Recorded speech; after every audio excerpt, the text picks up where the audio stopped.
3 weeks after I buried my husband. My daughter-in-law handed me a power of attorney document and told me to sign papers giving her access to my $6.8 million inheritance. The form was 17 pages long. I was sitting at my kitchen table in Cedar Falls, Iowa, still wearing black from the funeral. Marlene, my son's wife, set the papers down like she was helping me with routine estate paperwork. She pointed to the signature line on page 3, then page 9, then page 14. She said it would make everything easier during my time of grief. She said my son Brent thought it was the responsible thing to do. She never mentioned page 17, the clause buried in legal language that gave her authority over future inheritance proceeds. The clause that would let her access every dollar my husband left me. Not help me manage it, access it, control it, spend it, as if the money were hers the moment I signed my name. But I didn't sign that day. And what I discovered in the weeks that followed would expose a criminal conspiracy that had already destroyed 7 other families. Thank you for being here and listening. Before we begin, I'd love to hear from you. Drop a comment. Is it morning, afternoon, or evening where you are?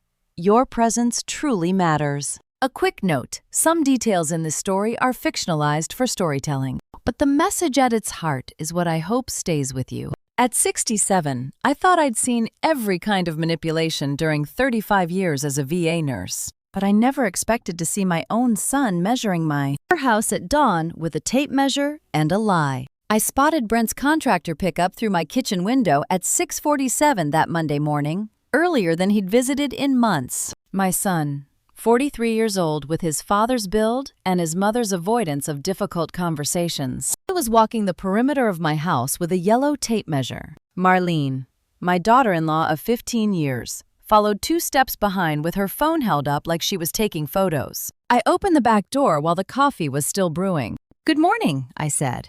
Brent jumped slightly, tucking the tape measure into his jacket pocket. "Mom, didn't know you were up." "I'm always up at 6:30. What are you doing?" Marlene stepped forward, smooth as always. "Just checking that leak in the roof, Mom. Don't want it getting worse." I looked up at the roof. No water stains on the soffit. No missing shingles. No dark patches where moisture might be collecting. I'd been a homeowner for 42 years, and a nurse long enough to know when someone was checking my symptoms versus checking my bank account. "Which leak?" I asked. "I don't see any water damage." "Better safe than sorry," Brent said, already backing toward his truck. "We'll let you get back to your coffee. They left before." I could ask why they needed a tape measure to check for roof leaks. Through the window, I watched Marlene's phone screen go dark just before she slipped. I put it into her purse for half a second before the screen locked. I'd seen the Zillow logo. 35 years at the VA taught me one thing. When someone lies about small details, they're hiding something very large. They returned at 9:15 a.m. This time, Marlene carried a laptop and a thick folder of documents. Brent looked uncomfortable in a way he hadn't since he was 16, and I'd found the dent in the garage door he'd been hiding for a week. "We brought those Medicare forms," Marlene said, settling onto my sofa without waiting for an invitation. "The new supplement program for VA retirees." She opened the laptop, pulled up a government-looking website I didn't recognize, then slid the folder across my coffee table. Yellow tabs marked 3 pages. "It's just paperwork, Mom," Brent added. "We already went through it with our attorney." "Let me read it first," I said. "I never sign what I haven't read." Marlene's smile tightened at the corners. "Of course. Take your time."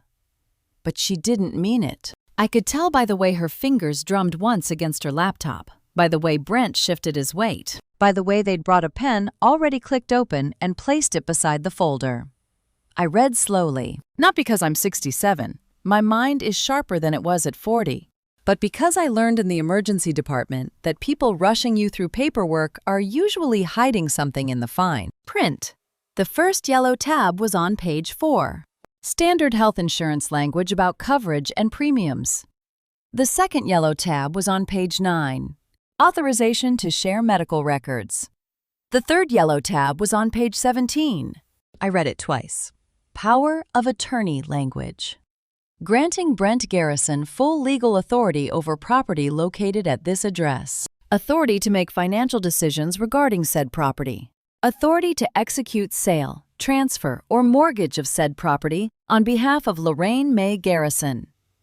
I set the pen down, not dropped. Not thrown, just placed it deliberately on the table between us. Marlene's jaw tightened. Brent looked at his hands. "This isn't Medicare paperwork," I said quietly. "It's part of the new program," Marlene started, "for estate planning purposes. This is power of attorney." I looked at my son. "You want legal control of my house." The silence lasted 5 seconds. In the VA emergency department, 5 seconds of silence means someone just died or someone just lied.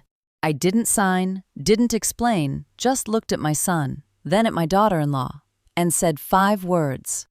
"Let me read this first. For the first time in 15 years. Marlene looked away before I did.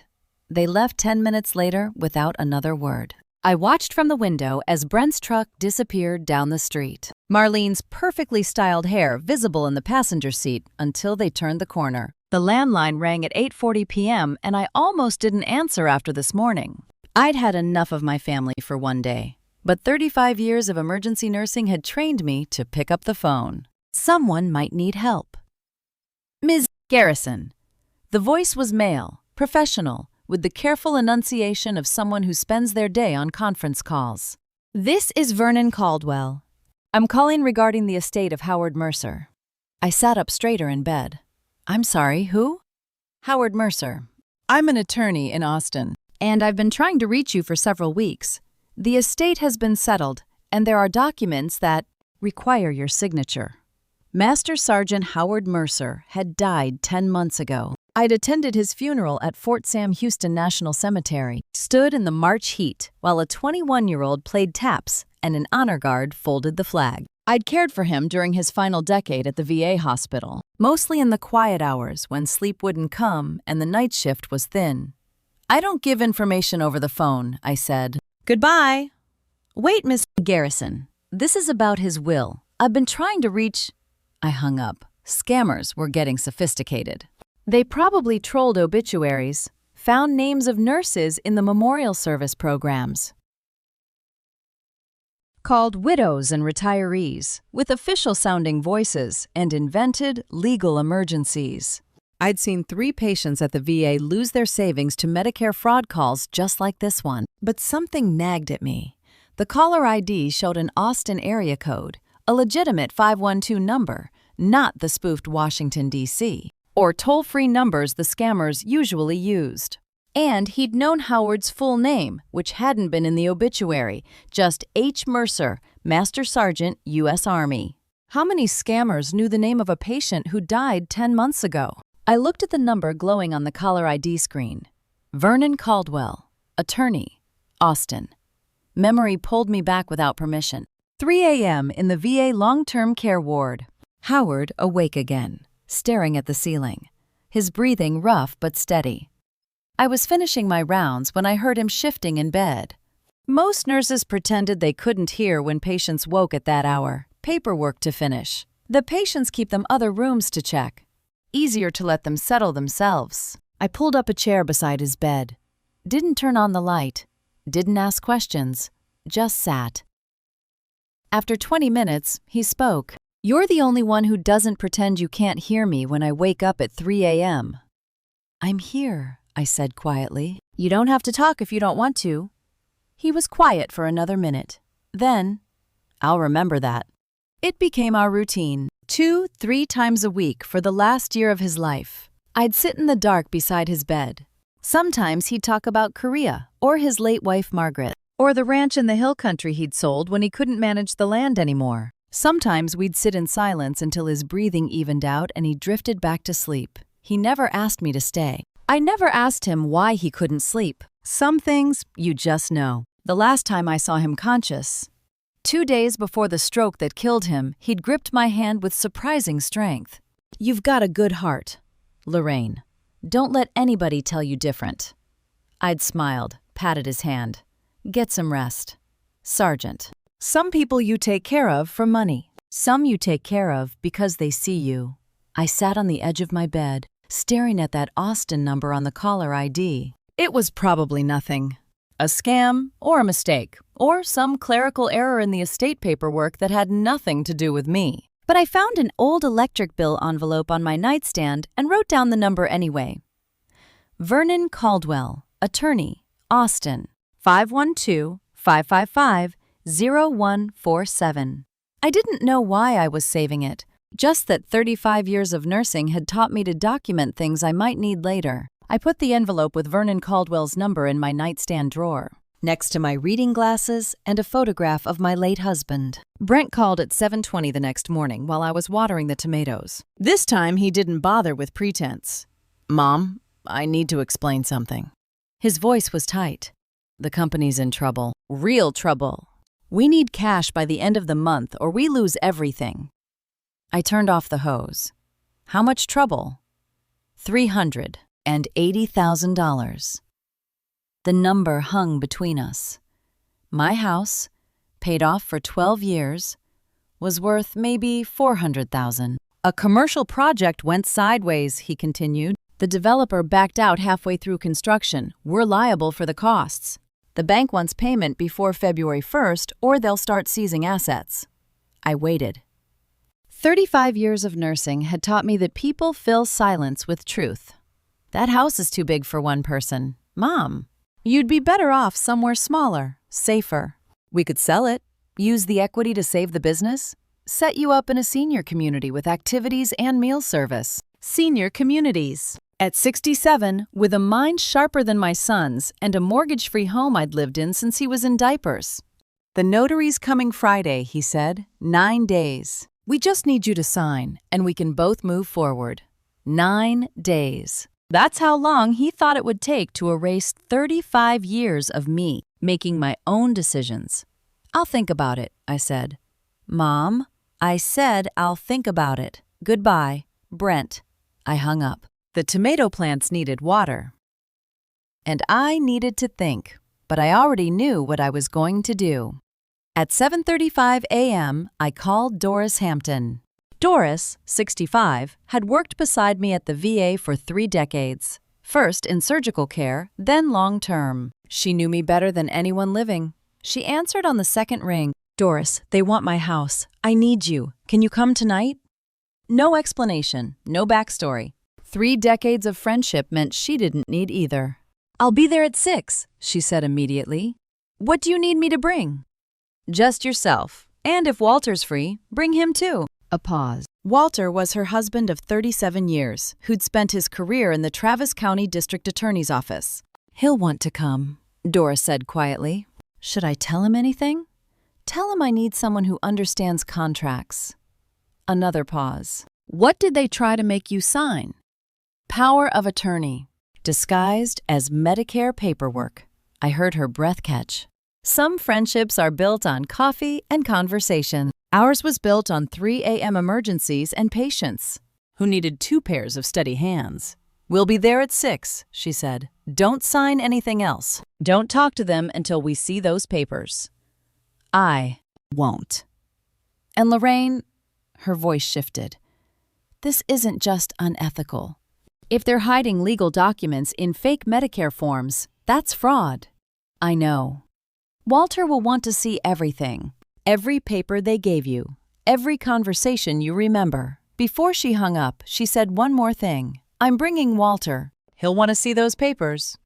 I knew what that meant. Walter Hampton had spent 28 years in the Travis County DA's office, most of them prosecuting financial crimes. If anyone could tell me what my son and daughter-in-law were really trying to do, it would be him. I finished watering the tomatoes. The sun climbed higher, promising another warm January day. In 9 days. Brent expected me to sign away my home, but tonight I'd have reinforcements. They arrived at 6:15 p.m. Doris carried a casserole I knew we wouldn't eat. And Walter Hampton brought 40 years of prosecutorial experience to my kitchen table. Walter, 67, had retired from the Travis County DA's office after 28 years prosecuting white-collar crime. He sat at my kitchen table with the POA documents spread in front of him, reading glasses perched on his nose, and didn't speak for 3 full minutes. Doris made coffee. I watched Walter's face, the same methodical attention he'd brought to countless courtrooms, now focused on the papers my son wanted me to sign. Occasionally, his finger tapped a specific clause. Twice, he flipped back to earlier pages to cross-reference something. But he didn't interrupt himself, didn't exclaim, just read with a prosecutor's precision. When he finished, he set the documents down carefully, removed his glasses, and looked at me. "This isn't a Medicare form," he said quietly. "This is a full power of attorney over your property assets." "I know. If you'd sign this, Brent could sell your house tomorrow without asking you again. He could take out a mortgage against it. He could transfer the deed into his name. You'd have no legal recourse. You gave him the authority." Doris set 3 coffee cups on the table, but didn't sit down. "In Texas," Walter continued, "we call this elder financial abuse. Texas Penal Code Section 32.53. When someone uses deception to get a person over 65 to sign away property rights, that's not a civil matter. It's a felony. Felony." That word sat on the table between us like a stone dropped in still water. "They disguised it as Medicare paperwork," I said, "which makes it fraud, premeditated fraud." Walter tapped the folder where Marlene had placed the yellow tabs. "These markers weren't random. Someone planned. Exactly. Where you'd sign without reading the full document." "What do I do?" "Don't sign. Don't engage. And document everything. Every call, every visit, every pressure tactic. If they escalate, you'll need a record." Doris finally sat, her hand finding mine across the table. "You're not alone in this." I squeezed her hand, then remembered. Something else happened. Monday night, I got a call from an Austin attorney. Said it was about Howard Mercer's will. Walter's expression shifted. "Howard Mercer, the Army sergeant who passed last year. You knew him?" "I saw his name in an estate filing last week. Real estate transfer through probate court." Walter leaned forward. "What did the attorney say?" I hung up. Thought it was a scam, someone who'd read the obituary. "What was the attorney's name?" I retrieved the envelope from my nightstand. Read the number I'd written. "Vernon Caldwell, Austin." Walter pulled out his phone, typed something, studied the screen. After a moment, he nodded. "Vernon Caldwell is a legitimate estate attorney, licensed in Texas since 1998. If he's calling about Howard Mercer's will, it's not a scam. Sometimes the thing you dismissed as impossible turns out to be the only thing that makes sense." "Why would Howard leave me anything?" I asked. "He had family, a nephew in Dallas, I think." "I don't know." Walter set his phone down. "But the timing is interesting. Your son tries to take your house the same week an estate attorney is trying to reach you about a will." Doris's grip on my hand tightened. "You think they knew?" I asked. "I think you need to find out what's in that will before you make any decisions about these papers." Walter tapped the POA documents. "And I think you need to find out soon. If Brent's as desperate as he sounded this morning, 9 days might be optimistic." Walter leaned forward, his prosecutor's instincts fully engaged. "Lorraine, I think you need to call that Austin number back. Tomorrow morning, first thing." I didn't sleep well. Walter's words kept circling, "Call that Austin number back first thing."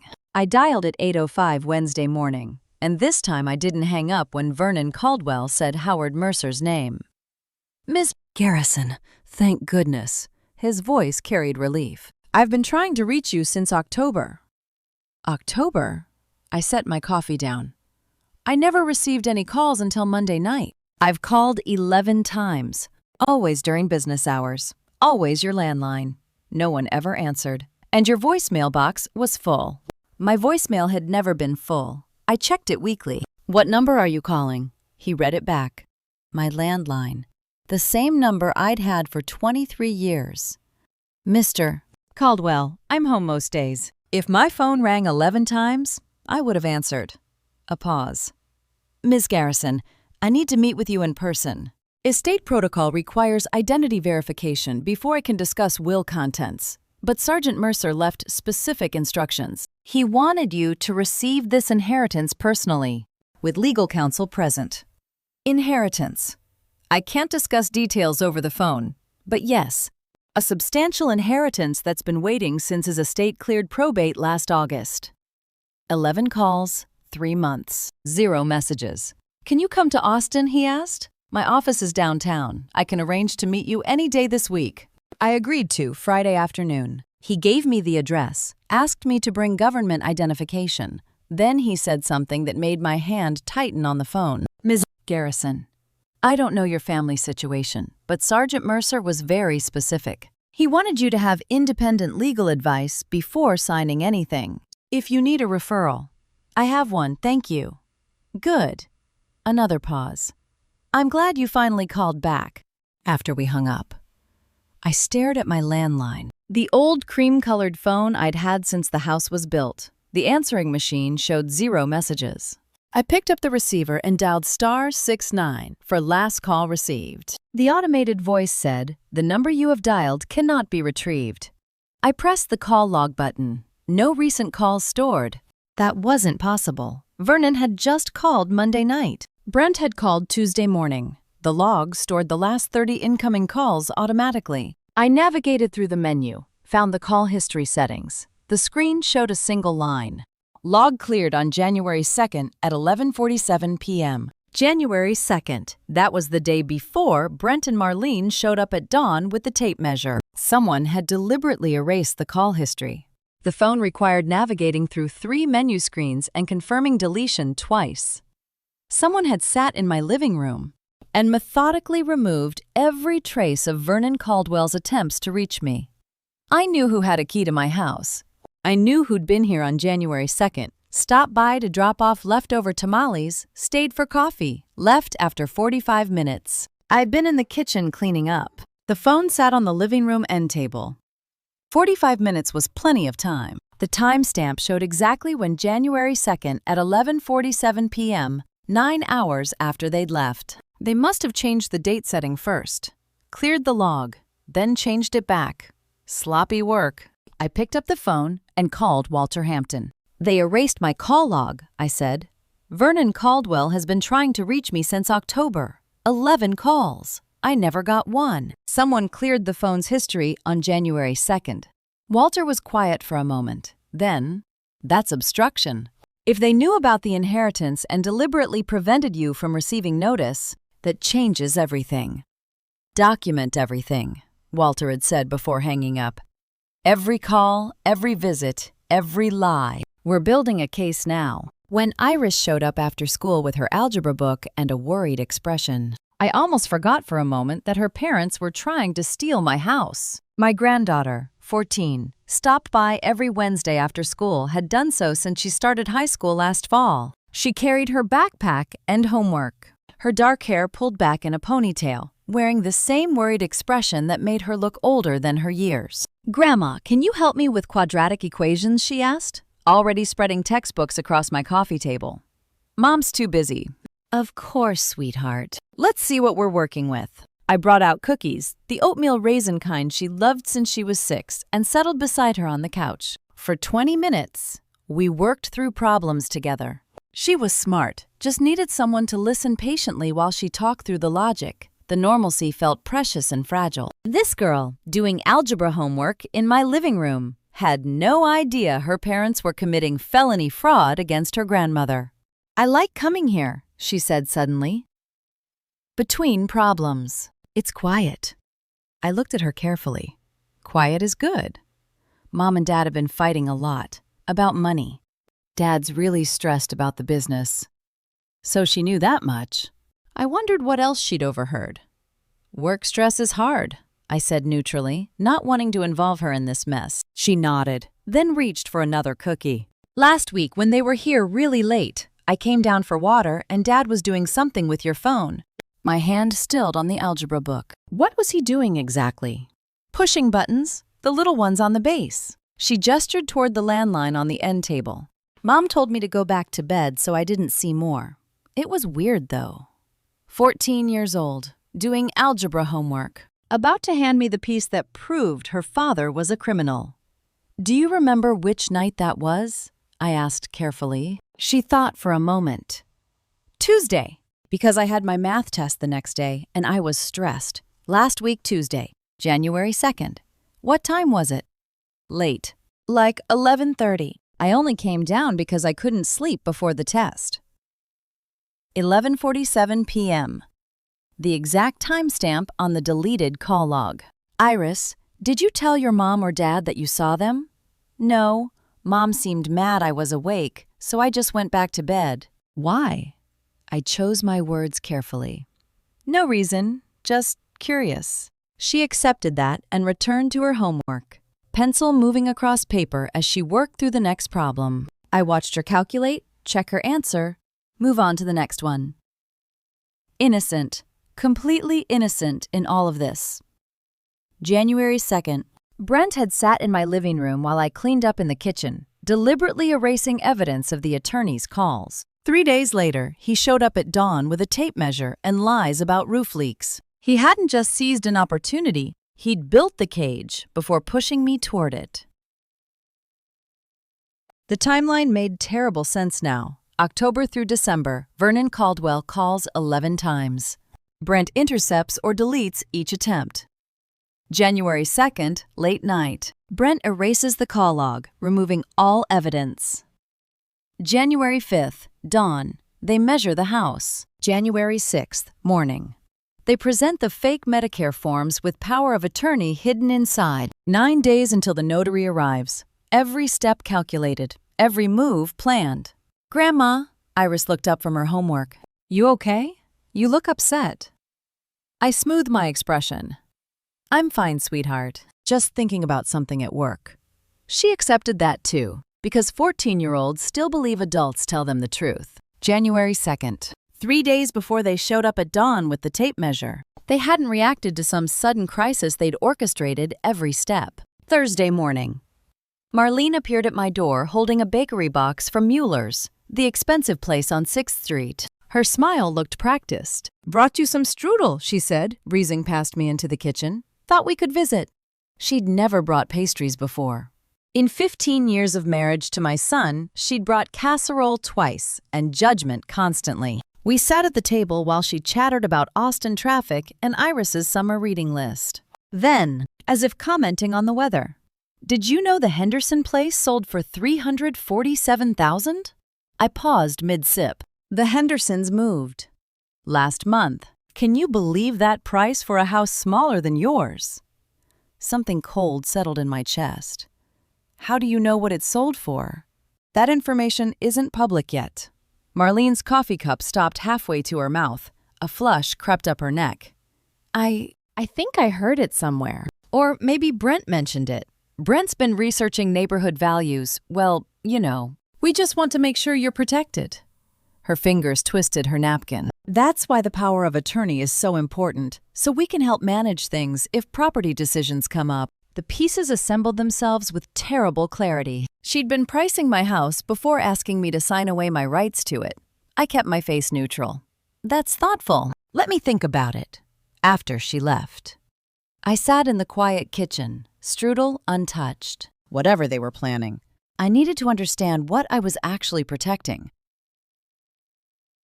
Friday morning, I drove to Austin. Vernon Caldwell's office occupied the 3rd floor of a building near the Capitol, all dark wood and law books. He was 70-something, with kind eyes behind wire-rimmed glasses. Howard spoke of you often, he said, gesturing to a leather chair. Said you were the only nurse who treated him like a person instead of a diagnosis. He was a good man. He wanted to ensure you were taken care of. Vernon opened a folder. The estate consists of $4.7 million in cash assets held in federal trust accounts. Additionally, an 80-acre ranch in Blanco County, appraised at $2.1 million. The numbers didn't register at first. Then they did. And the room tilted. $6.8 million, approximately. The ranch value could be higher. Hill country property is appreciating rapidly. He slid papers across the desk. There's also a special appendix regarding a debt Howard felt was owed, but we'll discuss that separately. I stared at the documents, at numbers that rewrote everything. Back home, my son and his wife were researching what my house was worth, pushing legal documents at me, deleting phone calls. They were fighting over crumbs while I sat on a fortune they didn't know existed. Mrs. Garrison. I looked up. I need time to process this. Of course, we'll schedule a full estate review next week. I drove home from Austin in a daze, past the hill country where my 80 acres waited. $6.8 million. They were scheming to steal a $340,000 house from a woman who could buy it 20 times over. Saturday morning, the Austin revelation still felt unreal. $6.8 million. I'd barely slept. When Brent showed up without Marlene, I thought for half a second he might have come to apologize, until I saw his face. He looked hollowed out, older than his 42 years. He sat at the kitchen table without being asked. Hands wrapped around the coffee mug I'd poured. "Mom, the company's in real trouble," his voice cracked. $380,000. If I don't pay by the 30th, I lose everything. I kept my expression neutral. "That's a lot of money, Brent." Commercial project went sideways. The contractor filed bankruptcy, left us holding the debt. Banks threatening foreclosure on all the business assets. He stared into the coffee. "I've got 12 people on payroll, families depending on me." The desperation in his voice was real. Whatever else he'd become, he was genuinely afraid. "But it's not my problem to solve," I said quietly. He looked up, startled. Then his expression shifted, something calculated sliding beneath the fear. "I'm not asking you to give me money. Just, the house is too big for you anyway. Wouldn't you be more comfortable somewhere smaller? A nice condo, no yard work. Security. You want me to sell my house to save your business. The equity would help both of us. You could downsize. Have cash in the bank, less maintenance. And you'd manage the sale, handle the paperwork. I'd help. Yeah, make it easy for you." I set my cup down carefully. He was my son, and he was desperate, and he was asking me to save him by letting him destroy me. The silence stretched between us. Outside, a mockingbird ran through its repertoire. Oblivious. "Brent," I said, watching his face. An attorney from Austin called. Said he's been trying to reach me for 3 months, 11 calls.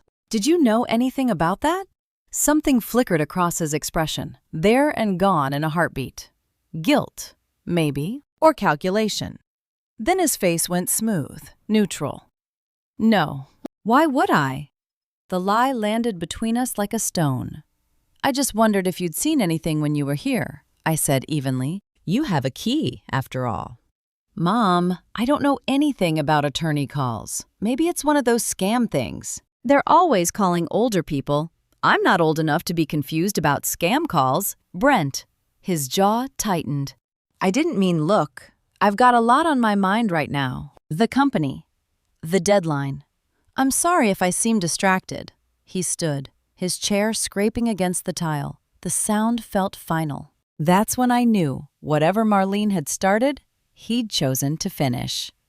"Think about the house," he said. "Just consider it.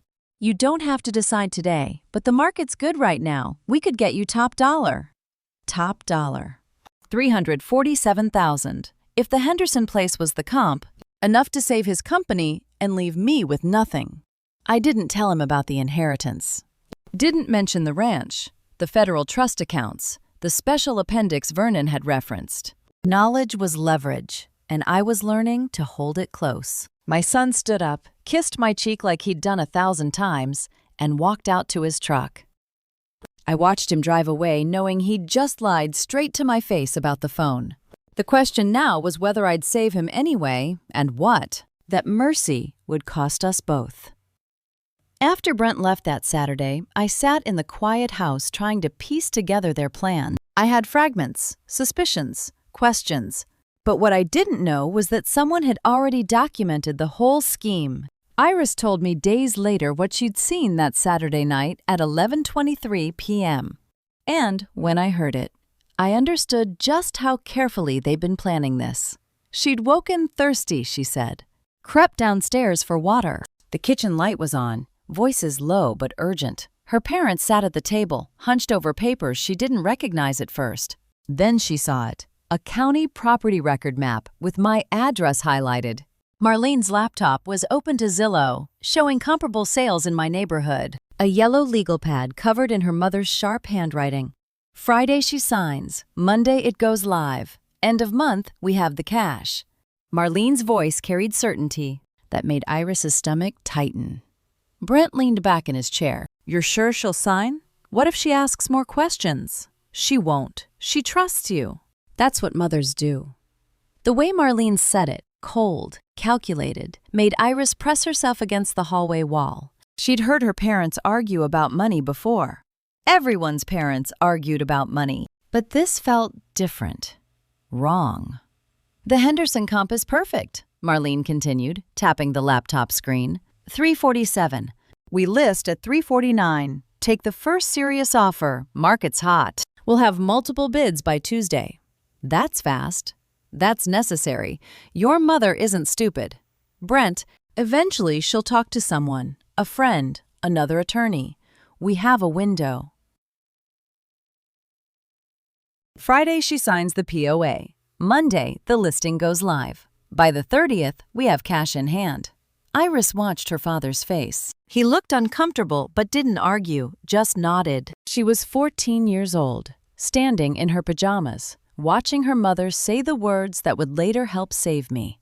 What about after? Brent asked quietly. When she realizes... Realizes what? That we helped her downsize for her own good. That we protected her assets. Marlene's laugh was Brittle. She'll be grateful once she's settled somewhere manageable. Iris didn't understand all of it. Power of attorney, comps, listing. But she understood the tone, the secrecy, the late-night planning. She understood that whatever they were doing involved me and wasn't something they'd explain in daylight. Her iPad was on the hall table where she'd left it after homework. She picked it up silently, opened the camera, and took one photo. The click was barely audible, but Brent's head snapped up. Did you hear something? Marlene didn't even look. Just the house settling. Keep going. We need to stay on schedule. No mistakes. Iris retreated upstairs, her heart pounding. In her room, she looked at the photo she'd taken. It showed everything her parents bent over the property map. The laptop screen glowing, papers scattered across the table. In the corner, the iPad had automatically stamped it. 11:23 p.m. January 6, 2026. She didn't know why she'd taken it, just knew she should. Children see more than we think, and sometimes they preserve what they don't yet understand. When Iris showed me that photo weeks later, I saw the date and time in the corner, 11:23 p.m. 3 days before they came to my door with the tape measure. The iPad had recorded everything: the map, the laptop screen showing my address, the timeline written in Marlene's handwriting. But before Iris could tell me what she'd seen, I had to survive what Marlene did next. Monday morning, I had other discoveries waiting. The bank manager's face when she pulled up my account told me something was wrong before she said a word.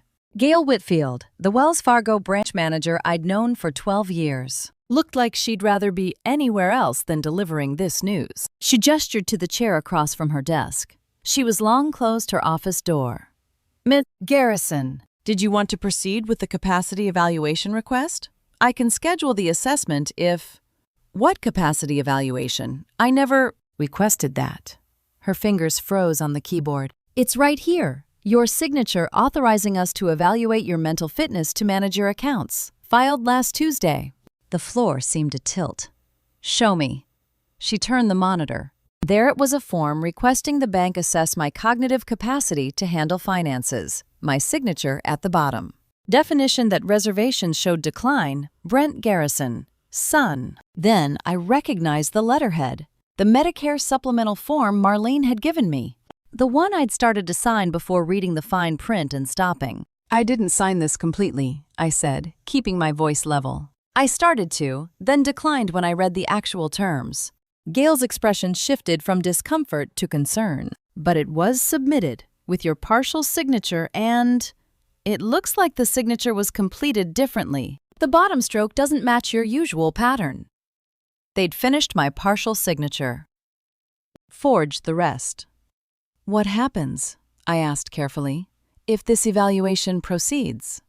She pulled up the policy documentation. We'd schedule a cognitive assessment with our contracted medical evaluator.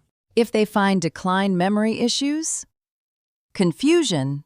Inability to manage finances. The designated guardian gains full authority over your accounts. They can transfer funds, close accounts, Make all financial decisions on your behalf. and if I disagree with the evaluation, you could contest it legally, but that requires proving you're mentally competent to contest a finding of mental incompetence. It's a difficult circle to break. They weren't just trying to steal my house. They were trying to steal my mind. Beyond finances, they can make medical and residential decisions, she continued. If the assessment indicates you can't safely live independently, they could institutionalize Me. Yes. The room was very quiet. through the glass wall. I could see normal Monday morning traffic, people living ordinary lives, while mine was being dismantled with forged signatures. This wasn't their backup plan, I said slowly, understanding clicking into place. This was running parallel to the power of attorney. If I signed the POA, they'd use that. If I refused, they'd use this. Gail finished quietly. 2 paths to the same outcome. I thought about Marlene's confidence, the way she'd kept pushing.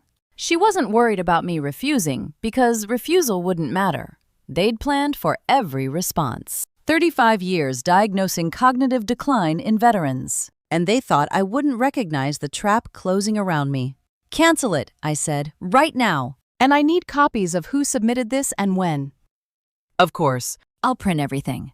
She hesitated. Ms. Garrison, I'm required to report suspected elder financial abuse. This situation. Do what you need to do. I want the documentation. She printed 11 pages. Submission form. Timestamp. Guardian designation. Evaluation procedures. Every page was evidence. I walked out of that bank with 11 pages of documentation showing exactly when the form was submitted, who signed my name, and what they'd planned to do with the results. This wasn't desperation, this was a hunt. And I had exactly the right person to show these documents to. I drove straight from the bank to Walter Hampton's home office with 11 pages of evidence still warm from the printer. He took one look at my face and called Doris in from the garden. They sat across from me at his desk while I spread it all out. The POA documents, the forged capacity assessment, the deleted phone logs, Marlene's real estate surveillance notes, the Henderson comp. Walter studied each page without speaking. 30 years of prosecution had trained him to read evidence like I'd learned to read vital signs. Finally, he set down the bank documents and looked at me. This isn't a family dispute anymore, Lorraine. This is a criminal case. Are you certain? He tapped the capacity assessment form. Texas Penal Code Section 32.53.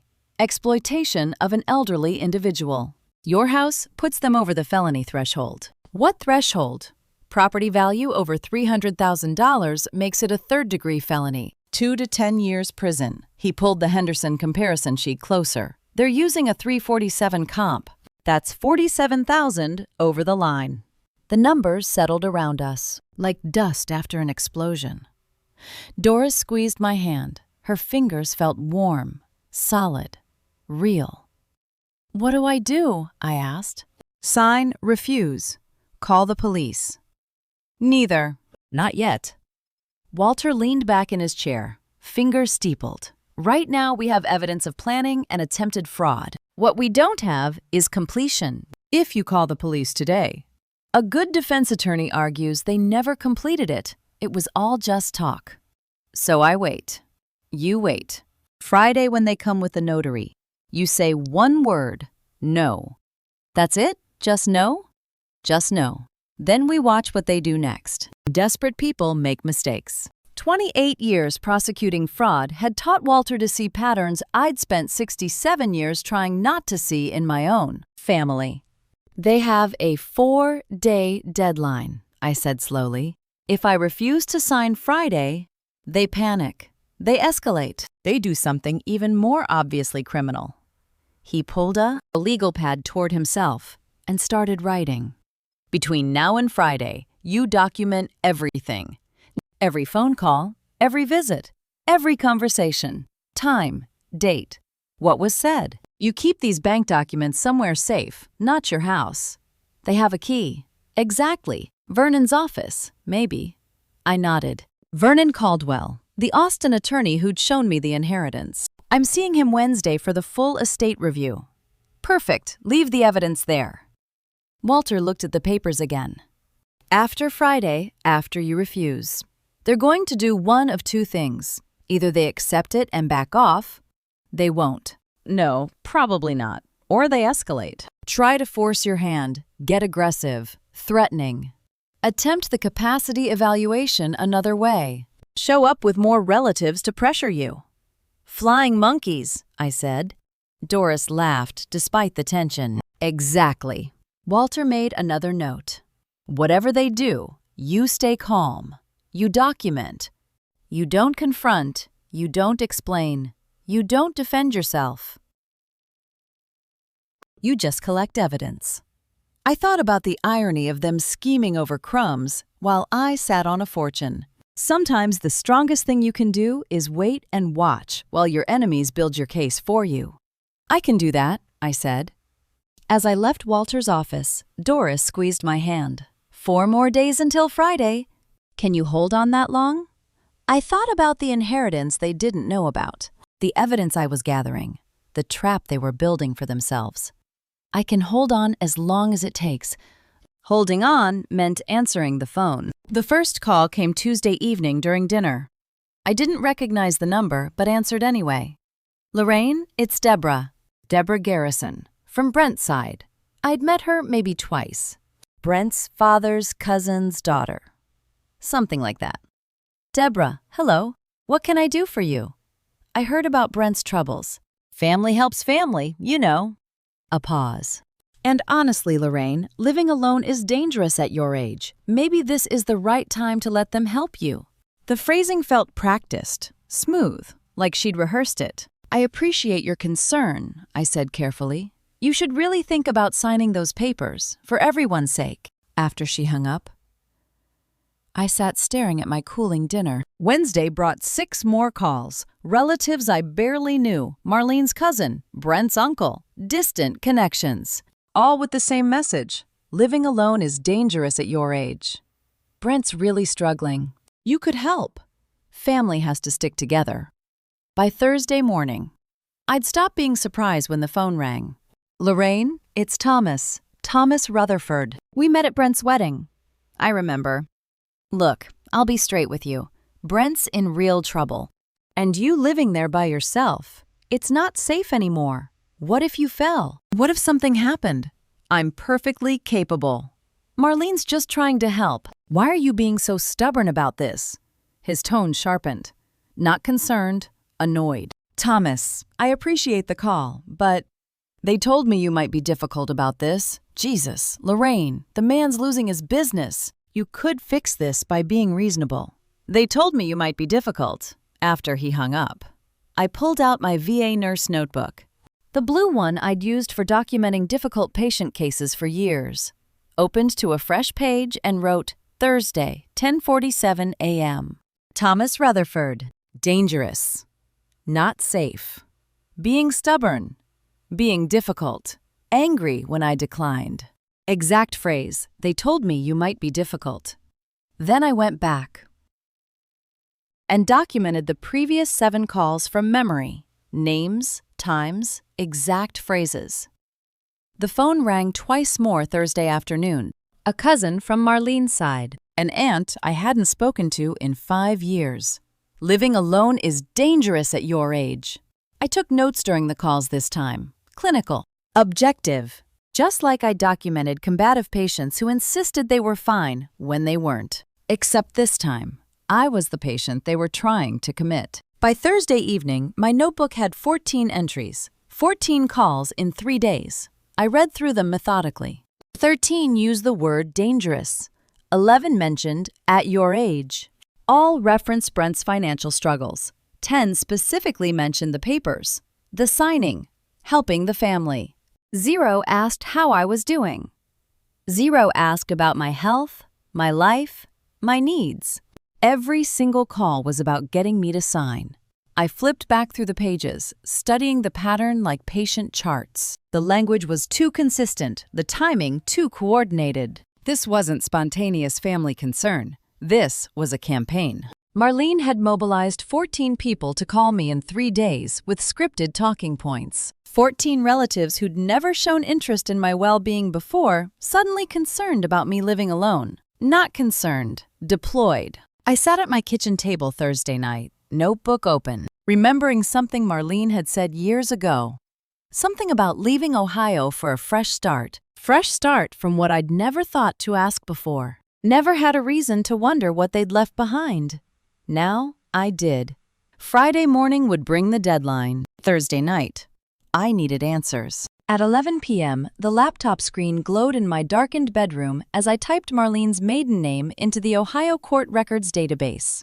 Finding the name took less time than I expected. I kept meticulous files, always had. The marriage license was in my filing cabinet under Family Documents, filed the week after their wedding 15 years ago. Marlene Elizabeth Caldwell, born 1989, Columbus, Ohio. I returned to the laptop and opened the Ohio Court portal. Free public access to county criminal records. Started with Cuyahoga County, where Cleveland sat. Nothing under Marlene Caldwell. Franklin County, next, Columbus, her birthplace. Still nothing. I tried Summit County, Akron. The search wheel spun. There it was. State versus Caldwell, 2014. My hand froze on the trackpad. Case number 2014-CR-8847. Status: conviction. Charge: insurance fraud, theft by deception. I clicked through to the full docket. 11 pages loaded slowly. Court filings, motion hearings, victim impact statements, sentencing memorandum. I read every word. The case summary was clinical, legal, but beneath the formal language, the pattern emerged with terrible clarity. Defendant Marlene Elizabeth Caldwell, age 25, had posed as a licensed financial advisor. She targeted women who recently received inheritances, built trust, convinced them to sign power of attorney documents, then systematically drained their accounts. 7 victims. 7 women who thought they were being smart, getting professional help managing unexpected money. The sentencing memorandum listed them by initials only, but included ages and loss amounts.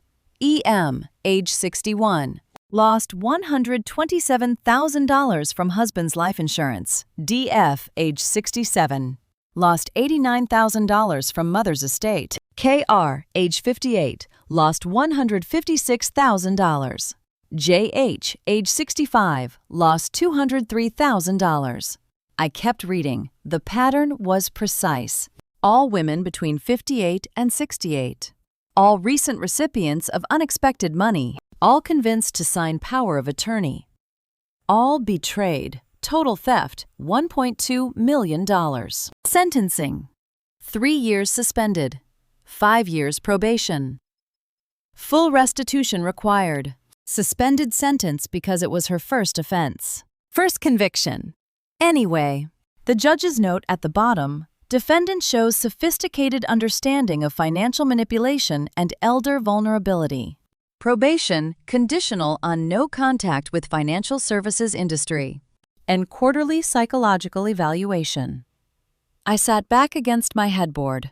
She'd done this before. Not once, 7 times. And she'd refined it into a system. Women aged 58 to 68 who recently inherited. I was 67. Howard Mercer's estate was worth $6.8 million. I fit the profile exactly. The printer hummed as I sent all 11 pages to print. While it worked, I opened a new tab and cleared my browser history. Cookies, everything. Then I retrieved the printout and studied my shelf. The hollowed-out nursing textbook sat on the 3rd shelf. Advanced Cardiac Life Support, 5th edition. I'd cut out the center pages years ago to hide emergency cash. Now it would hold something more valuable. I slipped the 11 pages inside and returned the book to its place. Marlene and Brent would never open a medical textbook. They wouldn't even recognize which books were mine versus decorative. Back at the laptop, I stared at the closed browser, thinking. Marlene didn't just marry Brent for love. She married him for access. Access to his family, his mother, his knowledge of when that mother might come into money. The real question was whether Brent knew he'd married a convicted fraudster, or if he was just her access point. Either way, tomorrow was Friday, the deadline, and I had everything I needed. That question would be answered sooner than I expected. Brent's name lit up my phone at 9:30 p.m., just as I'd slid the printed court records into the hollowed textbook. I answered on the third ring. "Brent?" "Hey, Mom." His voice carried that careful gentleness people use when delivering bad news. "Are you okay?" "I'm fine. That's actually what I wanted to talk about." He paused. "Mom, we've been thinking, living alone in that big house, it's just not safe anymore." The script again, word for word what 14 relatives had said over 3 days. "I'm perfectly capable of taking care of myself." "I know you are, but things happen. Falls, medical emergencies. What if you needed help and couldn't reach the phone?" I let the silence stretch. "I know I came on strong the other day," he continued, "but we really are worried about you. Marlene and I have been talking, and we want you to know we're here to help." Help. The word had lost all meaning. "What kind of help?"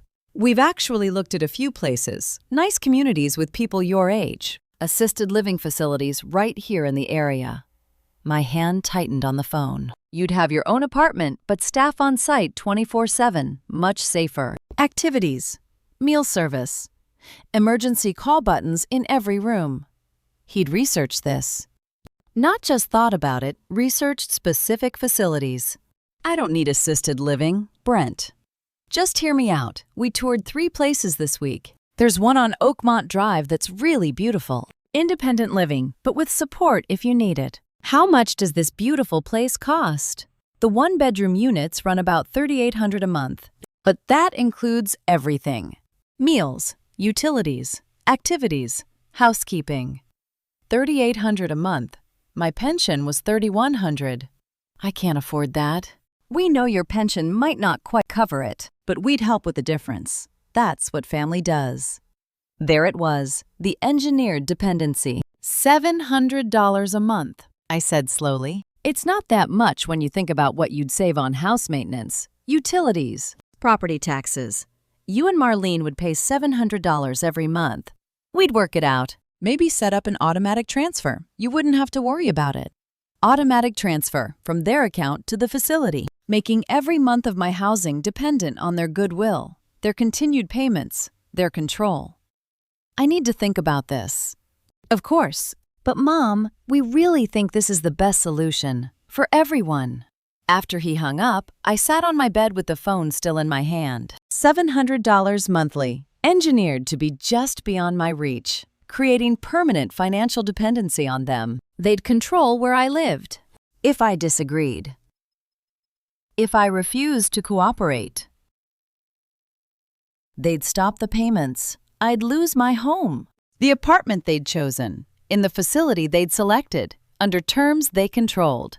I pulled the Ohio court records from the textbook and read the victim statements again. My son helped with bills at first, just small amounts. Small amounts.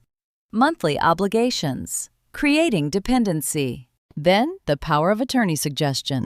How many of those 7 Ohio women had started with a helpful son offering to cover a monthly shortfall? All of them, according to the case files. Every single one. Marlene's playbook hadn't changed. She'd just added the assisted living angle, concern for safety instead of theft. I stared at the documents. Brent had just handed me the opening move of her con, gift-wrapped in filial concern. 2 more days until Friday. Thursday morning at 1:15 a.m. I still couldn't sleep. So I started writing a letter I'd never send. Dear Howard. The words came slowly. I told him about the inheritance, Brent and Marlene's scheme, the evidence I'd gathered. I thanked him for teaching me to document everything, to read carefully, to trust my instincts. Those habits were saving me now. I folded the letter and tucked it in my nightstand drawer. Howard was gone, but his gift remained. Thursday afternoon. My phone buzzed with a text from Doris. Is this you? When did you decide to sell? Below the message was a screenshot. Zillow listing. My address. Professional photos of my house exterior shots I didn't recognize anyone taking. Price, $349,000. Status active. Days on market 1. My hands went cold. I called Doris immediately. Where did you find this? I was looking at neighborhood sales for Walter's property assessment. Your house popped up in the new listings. Her voice carried confusion. You didn't tell me you were selling. I'm not. Send me that screenshot. The image appeared seconds later. I expanded it, studying every detail. Listed Wednesday, January 15th. Yesterday. I hadn't signed anything yesterday. Hadn't signed anything, period. The listing agent wasn't listed just by owner with a contact phone number I didn't recognize. I sat on my couch staring at my house for sale on the internet. They'd photographed it, written the description, posted it publicly. A digital record that would exist forever. I forwarded the screenshot to Walter with a single line. I didn't authorize this. He called within 2 minutes. Where did they get the photos? I don't know. Maybe when they had the key. And you haven't signed the power of attorney. Nothing. The Friday deadline is tomorrow. I haven't signed anything. Walter was quiet for a long moment. Then, this is your smoking gun. Lorraine, they've listed your property for sale without legal authority to do so. That's fraud. Documented fraud. On the internet. Can they take it down? They can try. But Zillow's servers already have the timestamp, and you have the screenshot. This proves they weren't planning to wait for you to sign on Friday. They'd already moved forward, assuming you would. He put me on hold. I heard muffled conversation. Then he came back. I'm conferencing in Vernon Caldwell, the Austin attorney. He needs to hear this. Vernon's voice joined the line, measured and calm. Ms. Garrison. Walter just showed me the screenshot. When was this listing posted? Yesterday, Wednesday. And you've signed no documents giving anyone authority to sell your property? Nothing. Then, this is clear fraud with digital evidence. Real estate platforms timestamp everything. IP addresses, user data, posting times. This isn't something they can claim was a mistake. Marlene had robbed 7 Ohio women with careful planning and stealth. Brent and Marlene had just posted their confession on the internet. What do I do? I asked. Walter's voice was steady. Save everything, every screenshot, every text, every call log. Tomorrow, when they come for the Friday signing, you have all the evidence you need. Do I confront them? Let them think they've won, he said. Let them bring the notary, spread out the paperwork, make their pitch, then show them the screenshots, Vernon added. The listing proves premeditated fraud. They were acting as if they already had authority. After we hung up, I sat looking at my house, advertised without my permission. Tomorrow was Friday, the deadline, and I had everything I needed. Friday morning at 9 a.m., I spread 11 pages of evidence across Doris Hampton's dining table, while 2 attorneys studied my case together for the first time. Walter sat on one side, Vernon on the other. Doris brought coffee and sat at the end. I laid it out methodically. The Zillow screenshot, the Ohio conviction record, the harassment call log, the forged capacity assessment, notes from every conversation. Vernon picked up the Ohio documents first, reading through the victim statements. Walter studied the Zillow listing, cross-referencing it with the timeline. Vernon, you're seeing what I'm seeing, Walter said quietly. This isn't civil anymore. Unauthorized real estate listing, elder financial abuse, fraud pattern with priors. Vernon set down the papers and looked at me. Ms. Garrison, with her conviction record and this current evidence, we have grounds for criminal charges now. Now, I asked. As in today? As in right now? Walter tapped the Zillow screenshot. This listing was posted before you signed anything. That's fraud. Documented, time-stamped fraud. Vernon nodded. Combined with the Ohio pattern, we're looking at felony exploitation charges. The property value exceeds the felony threshold. My heart was pounding. So we can stop this today. Walter glanced at Vernon. We can, but should we? I stared at him. What? You have enough evidence to file a police report right now, Walter said. But think about what happens when. They come over this afternoon. They think I'm going to sign, I said slowly. Exactly. They think they've already won. They've listed your house, mobilized your family, planned your assisted living placement. Vernon leaned forward. Every additional fraudulent action they take today adds to the criminal case. She could end this today, right now. But Walter was right. If I stopped them now, they'd lawyer up, claim misunderstanding, take down the listing. What are you suggesting? I asked. Invite them over as planned, Walter said. Listen to everything. Every lie, every document, it's all evidence. Each fraudulent act is a separate count, Vernon added. If they present forged documents, that's another charge. If they make threats or coerce you, that's another charge. Let them build the case against themselves. Doris had been quiet, but now she spoke. Is that safe? I'll be right next door, Walter said. Phone on, listening to everything. If anything goes wrong, I'm there in 30 seconds. Vernon pulled out his phone. Iowa is one-party consent for recording. You can legally record the entire conversation without telling them. Every word becomes evidence. I thought about Marlene's 7 Ohio victims who'd signed away their rights because they felt cornered and alone. How many crimes would they commit if they thought they'd already won? You want me to invite them in and just listen? I asked. Listen, don't sign anything. Record everything. Walter met my eyes. Then, when they're done presenting every fraudulent document, we have them on tape. Multiple charges, digital evidence, recorded confession. Vernon nodded. The more rope we give them, the stronger the case becomes. What do I say when they ask me to sign? No, Walter said simply. Just no. Then we document how they respond to that refusal. The pattern was clear. Marlene had done this before. I would do it again if I let her walk away. Okay, I said. I'll call them. Walter and Vernon watched as I picked up my phone. My hands were steady. I found Brent's number and took a breath. The trap was set. I pressed record on my phone and set it on the side table. At exactly 10 a.m. Friday, Brent and Marlene's car pulled into my driveway with a notary following in a separate vehicle. I opened the door before they could knock. Mom! Brent carried a thick leather folder. Marlene followed, her smile practiced. Behind them came a woman in her 40s carrying a notary kit. Patricia Vance, she said. Mobile notary. Come in, I said. They settled in my living room. Brent and Marlene took the couch.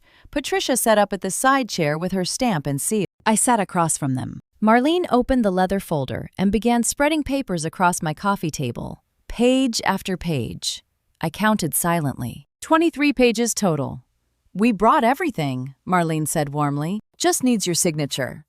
The notary can only stay 30 minutes, Brent added, glancing at Patricia. So let's get through this. Patricia smiled professionally, unbothered. I'm here as long as needed. Marlene shot Brent a look. These are standard POA forms. Financial power of attorney, medical power of attorney, property management authorization. I leaned forward, studying the stack of papers. What exactly does each one do? It lets us help you, Brent said. Manage your bills, handle the house sale, coordinate with assisted living. Makes everything easier, Marlene added. No stress, no paperwork. I'd like to read everything first, I said. Marlene's smile tightened slightly. Of course, but it's standard legal language. Our attorney already reviewed it. Mom, we already went over this, Brent said. The notary's waiting. I don't mind, Patricia said calmly. I picked up the first page and started reading. Every word, every line. The room settled into tense silence. After 2 pages, Marlene shifted in her seat. After 4, she checked her watch. After 6, her foot started tapping a steady, impatient rhythm. The rain, this is taking forever, Marlene said. It's standard legal language. I looked up. I'm 67, not 90. I can still read. Brent sighed heavily. I went back to reading. Page 8, page 9, page 10. Marlene's foot hadn't stopped tapping for 90 seconds. Page 12, 13, 14. The language was dense. Formal grants of authority, scope of powers, limitations. Page 17. I slowed down, reading more carefully. There, buried in paragraph 4. surrounded by language about account management and bill paying. Agent shall have full authority over all future inheritances, bequests, or asset transfers received by principal during the term of this agreement. I stopped, read it again. There it was. Page 17, paragraph 4. All future inheritances. I set the page down carefully. This section on page 17, I said, pointing to the clause, it mentions future inheritance. What does that mean? Marlene's answer came too fast. Just standard in case you inherit anything while we're managing your accounts. Inherit from who? I asked. My parents are gone. Howard's been gone 8 years. You never know, Brent said. Distant relatives, unexpected bequests. It's just a standard clause. But why would you need authority over money I haven't received yet? Marlene leaned forward. Because if something did come in an insurance policy, a settlement, we could handle it for you. Keep everything organized. I looked at the paragraph again, then up at Marlene. Her smile was perfect. Her voice was calm. But her foot had stopped tapping. Brent and Marlene exchanged a look, fast, panicked, quickly covered with matching expressions of patient concern. Patricia noticed nothing, reviewing her notary log with professional detachment. But my phone recorded everything, the question, the too fast answer, the guilty glance. I set down the unsigned documents and looked directly at Marlene. I'm not signing this. The silence stretched for 3 heartbeats. Mom, Brent started. I need my attorney to review this inheritance clause first. Brent leaned forward. Mom, we've been over this. We're trying to help you. Then you won't mind waiting while my attorney reviews the documents. Marlene's smile stayed perfectly in place, but her eyes hardened. The notary can't wait all day, Lorraine. That's fine, I said. She can leave. Patricia Vance looked up from her notary log. I'm happy to reschedule once you've had legal review. That won't be necessary, Marlene said quickly. Then to me, this is getting ridiculous. These are standard forms, with a clause giving you control over future inheritances I haven't received. That's not standard. Patricia began packing her stamp and seal. I'll leave my card. Call when you're ready. After she left, the room temperature dropped 10 degrees. Marlene's professional warmth vanished. Her posture changed, less helpful, more prosecutor. Your behavior lately has been very concerning, Lorraine. I said nothing. Let her talk. Let the phone record. Refusing help, making wild accusations. This paranoid refusal to sign standard documents. She glanced at Brent.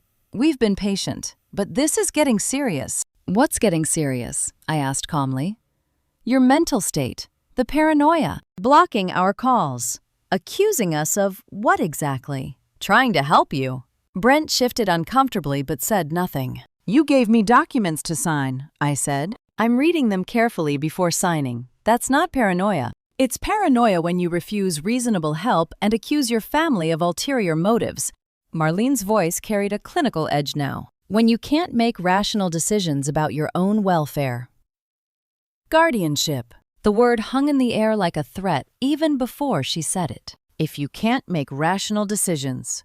Marlene continued, we'll have no choice but to petition for guardianship based on diminished mental capacity.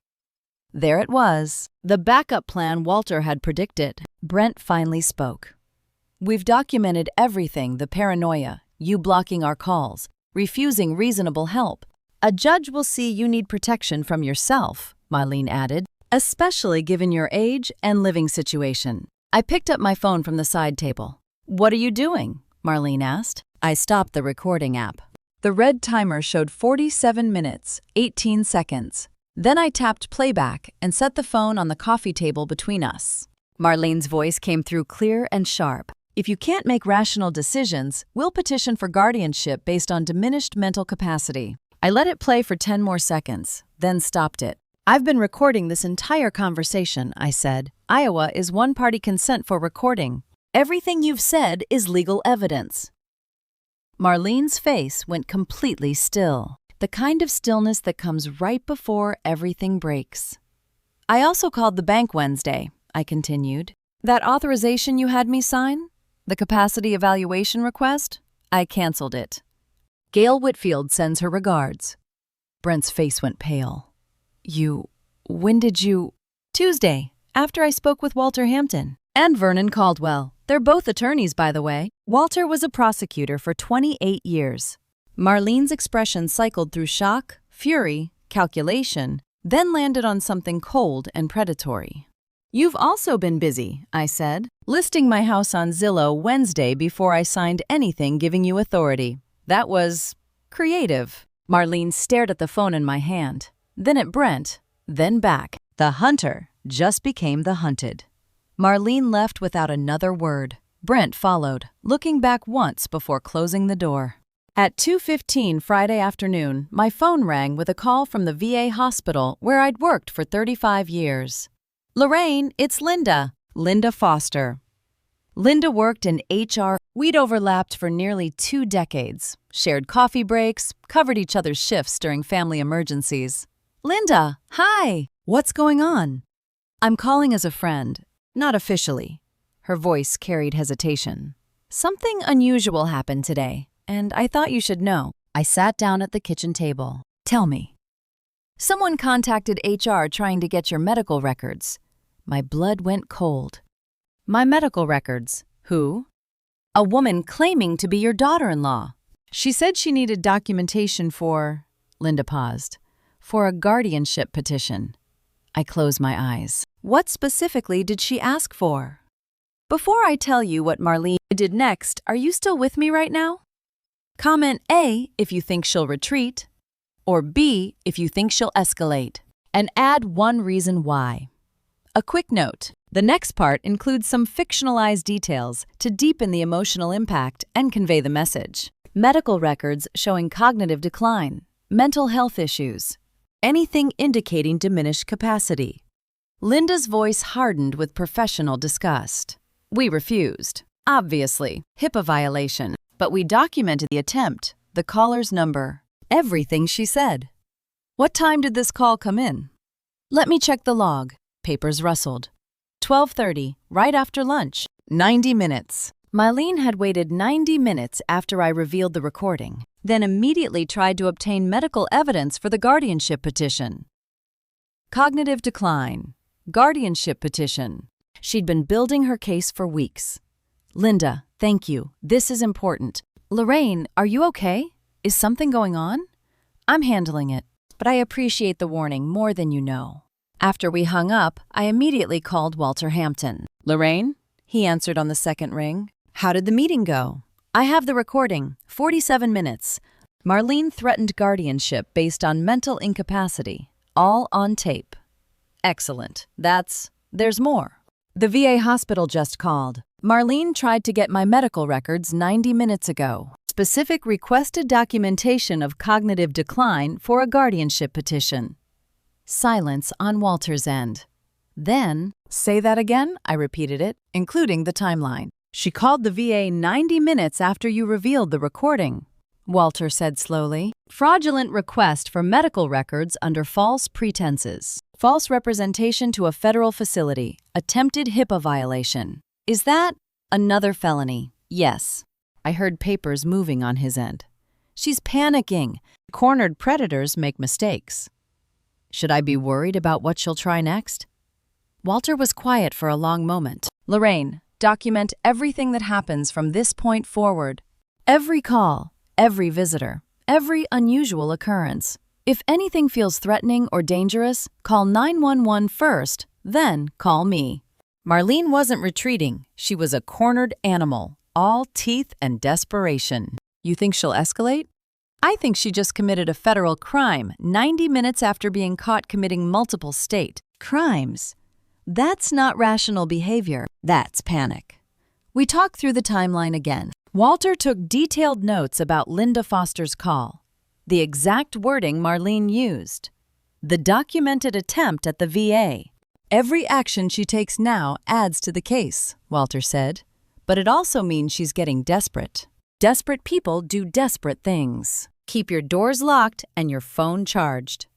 After we hung up, I sat in the quiet kitchen thinking about Walter's warning. Marlene's next move might not be legal, it might be dangerous.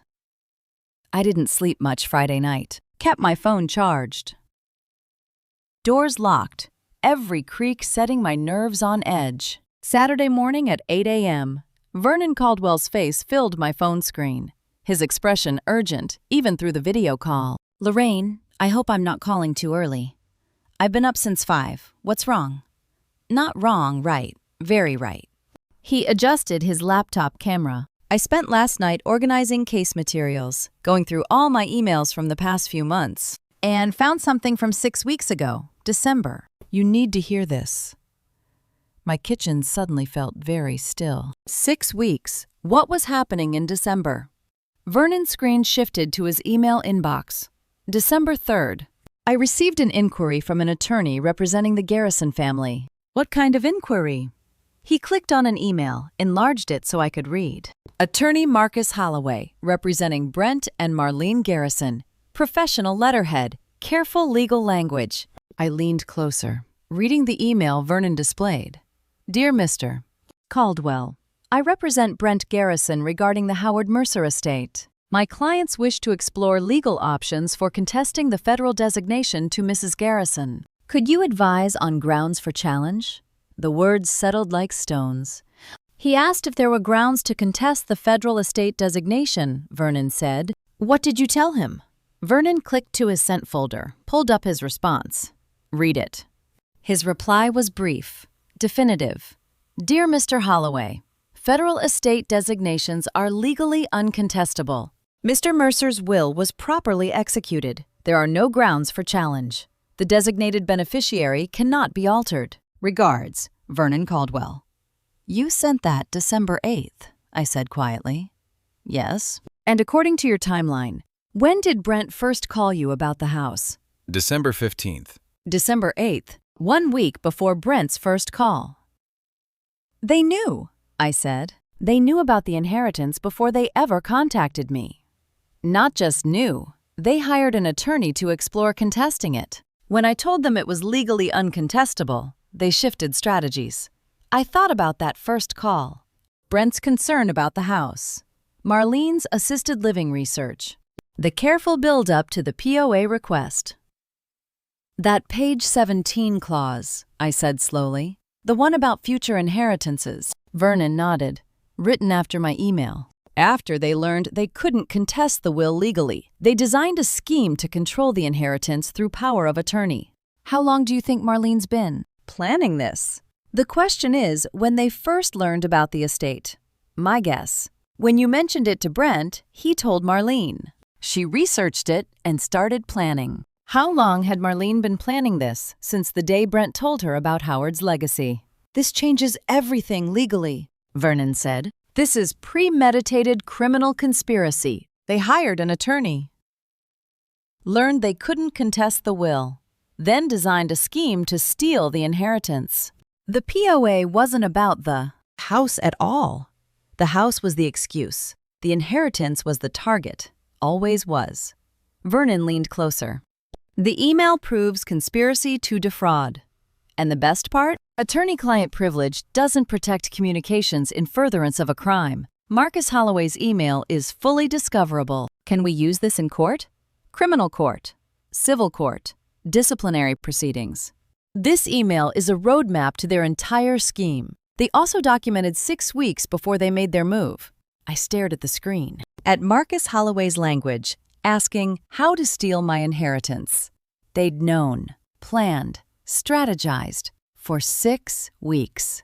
And now I had proof of all of it. Vernon and I were still on the video call when my phone buzzed with a text. Iris, can you meet me at Riverside Park in 20 minutes? Don't tell anyone. I told Vernon I'd call him back and drove to the park. Iris waited on a secluded bench near the walking trail, backpack clutched tight. She looked over her shoulder twice before I sat down. I had to see you without them knowing, she said. What's wrong, sweetheart? Mom asked me to do something. Her voice was small. I said no. I waited, giving her time. She wanted me to visit you today. Act normal. Ask how you're doing. What you're planning. Iris looked at her hands. Then report back everything you said. She called it helping us understand Grandma's state of mind. My blood went cold. Helping assess my mental state?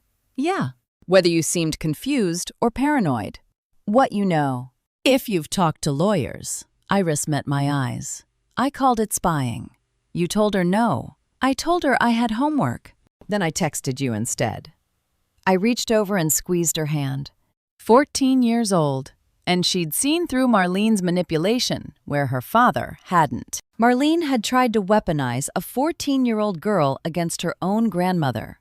There's something else, Iris said. She pulled her iPad from the backpack. I took pictures. 3 weeks ago, during winter break. I was staying over at their house. Pictures of what?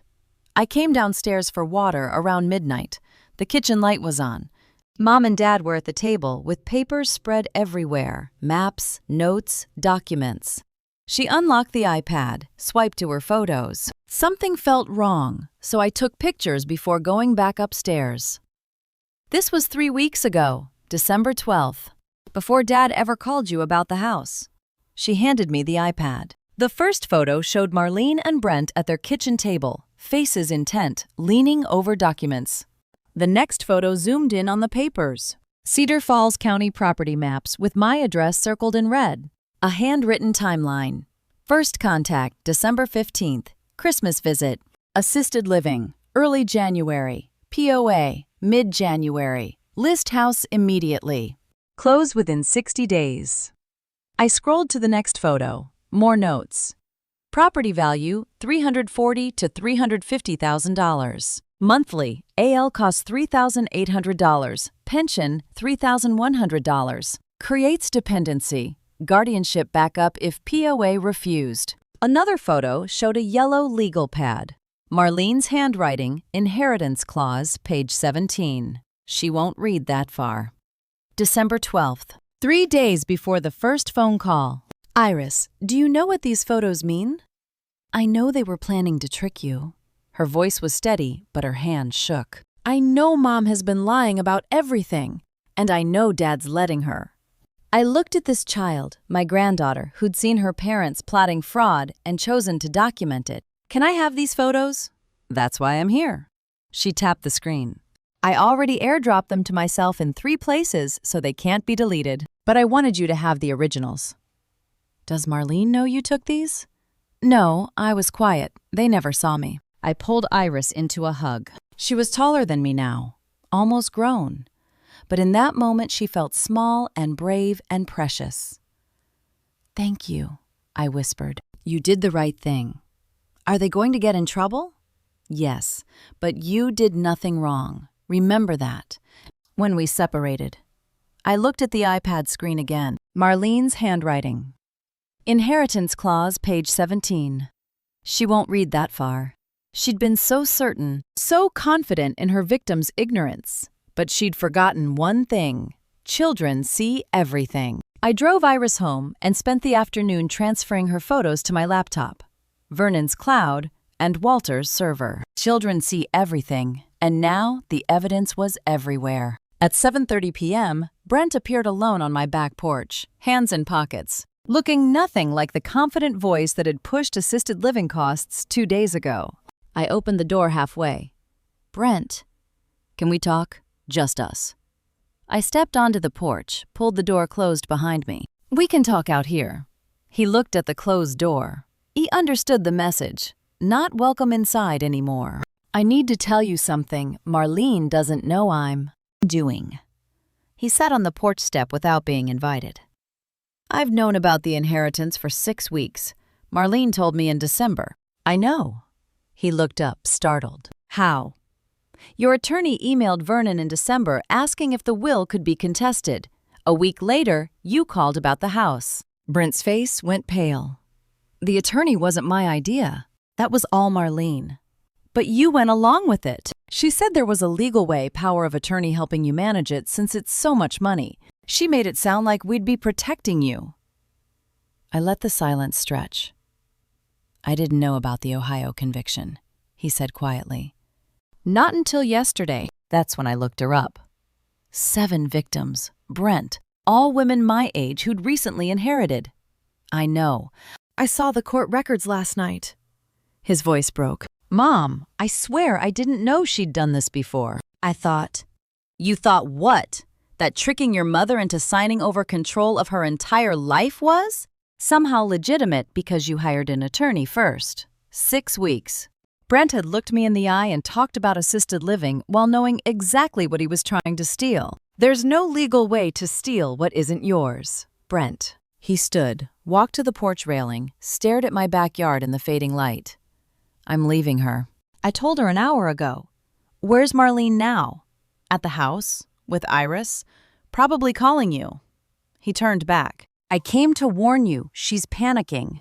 When I said I was done, she said I was weak, that you'd turned me against her. I didn't have to turn you. You knew this was wrong. Yeah. He looked at me. I did. After he left, I called Walter. Get somewhere safe tonight, he said immediately. Don't stay there alone. Desperate people escalate.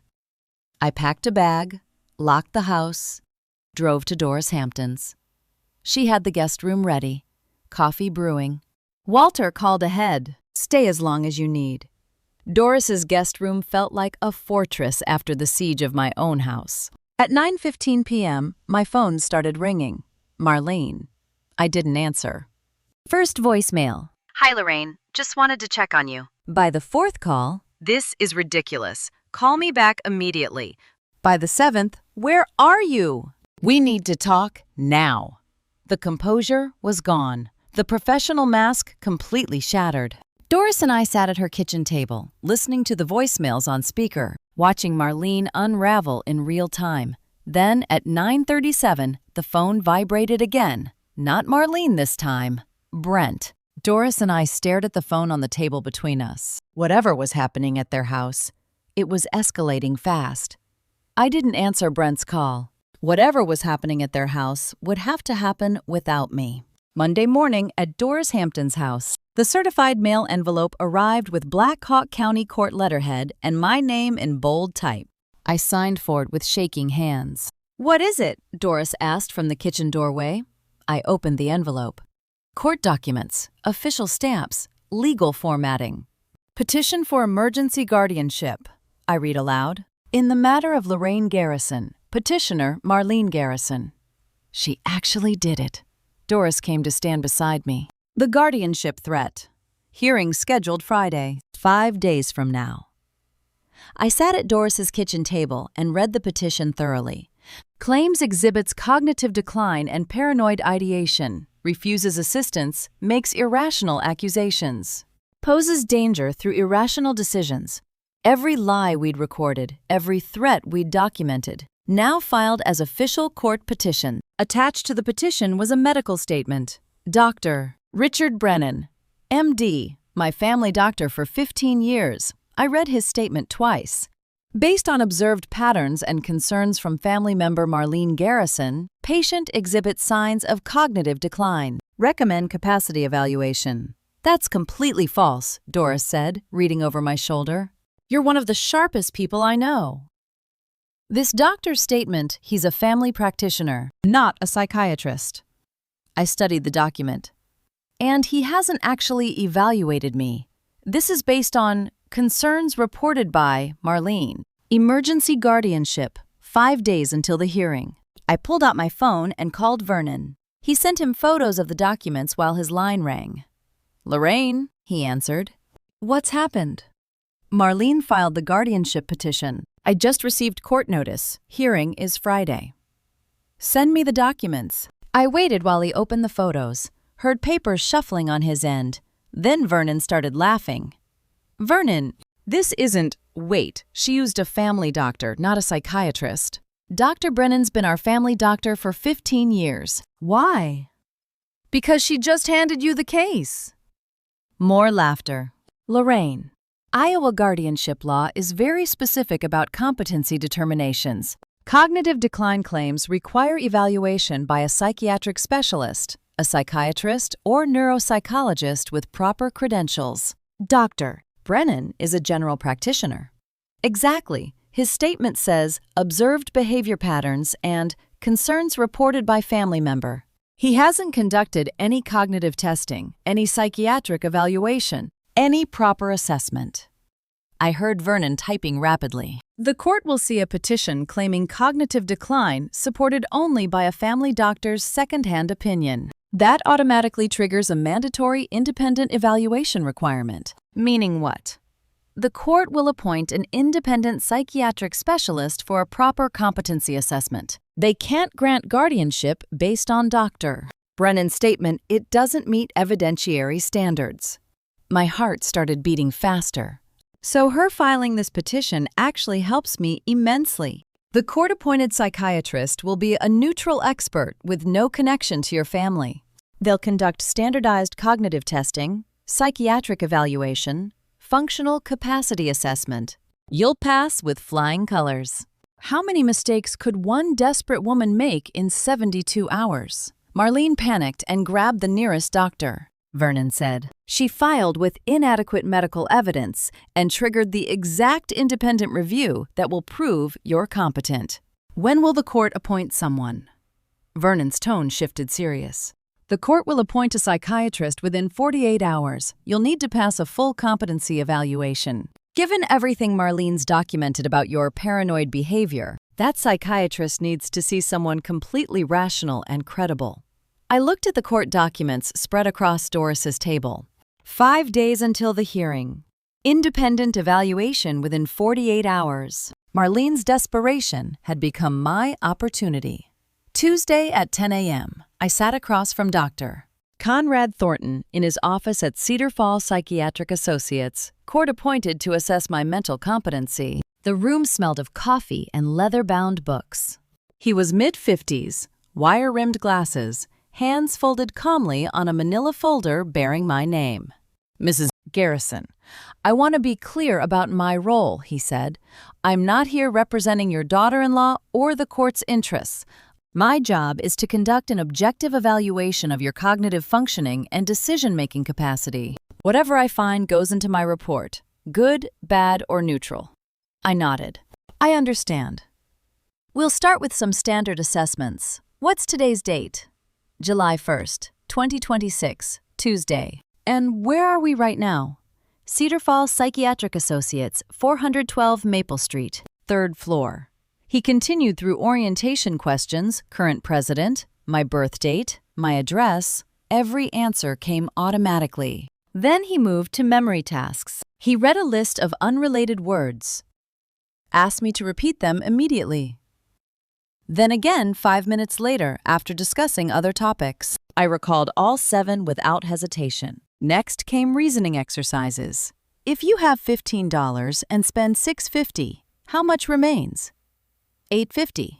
A train leaves Chicago at 2 p.m., traveling 60 miles per hour. When does it arrive in Milwaukee? 90 miles away.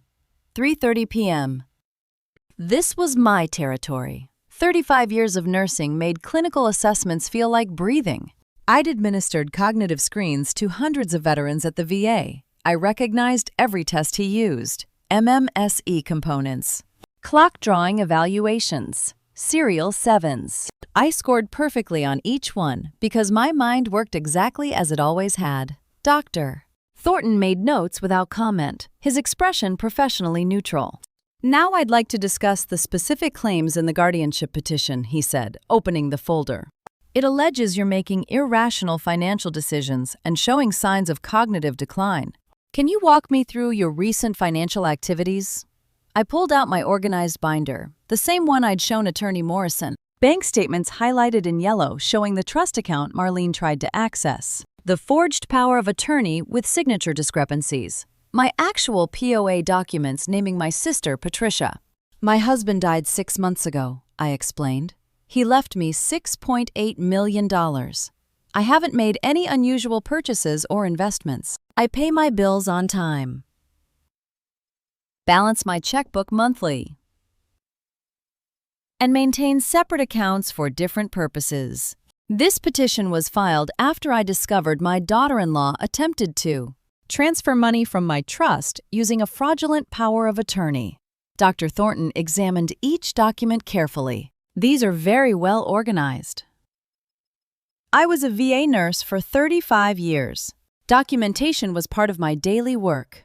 The petition mentions paranoid delusions about family members stealing from you. It's not paranoia when there's documentary evidence. I showed him the bank's fraud alert letter, the signature comparison, the dates Marlene filed the POA versus when she claimed I'd signed it. He studied the papers for several minutes. Zero cognitive impairment. The words looked definitive in his notes. Finally, he set down his pen and removed his glasses. Mrs. Garrison, I'll be direct. You've demonstrated perfect orientation, intact memory, logical reasoning, and sophisticated financial management. Your documentation is meticulous. You clearly possess full decision-making capacity. Relief flooded through me, though I kept my expression steady. Doctor, Thornton closed his folder. My report will state you have full decision-making capacity. I'll also note the petition appears to contain materially false statements to the court. That carries serious legal consequences for the petitioner.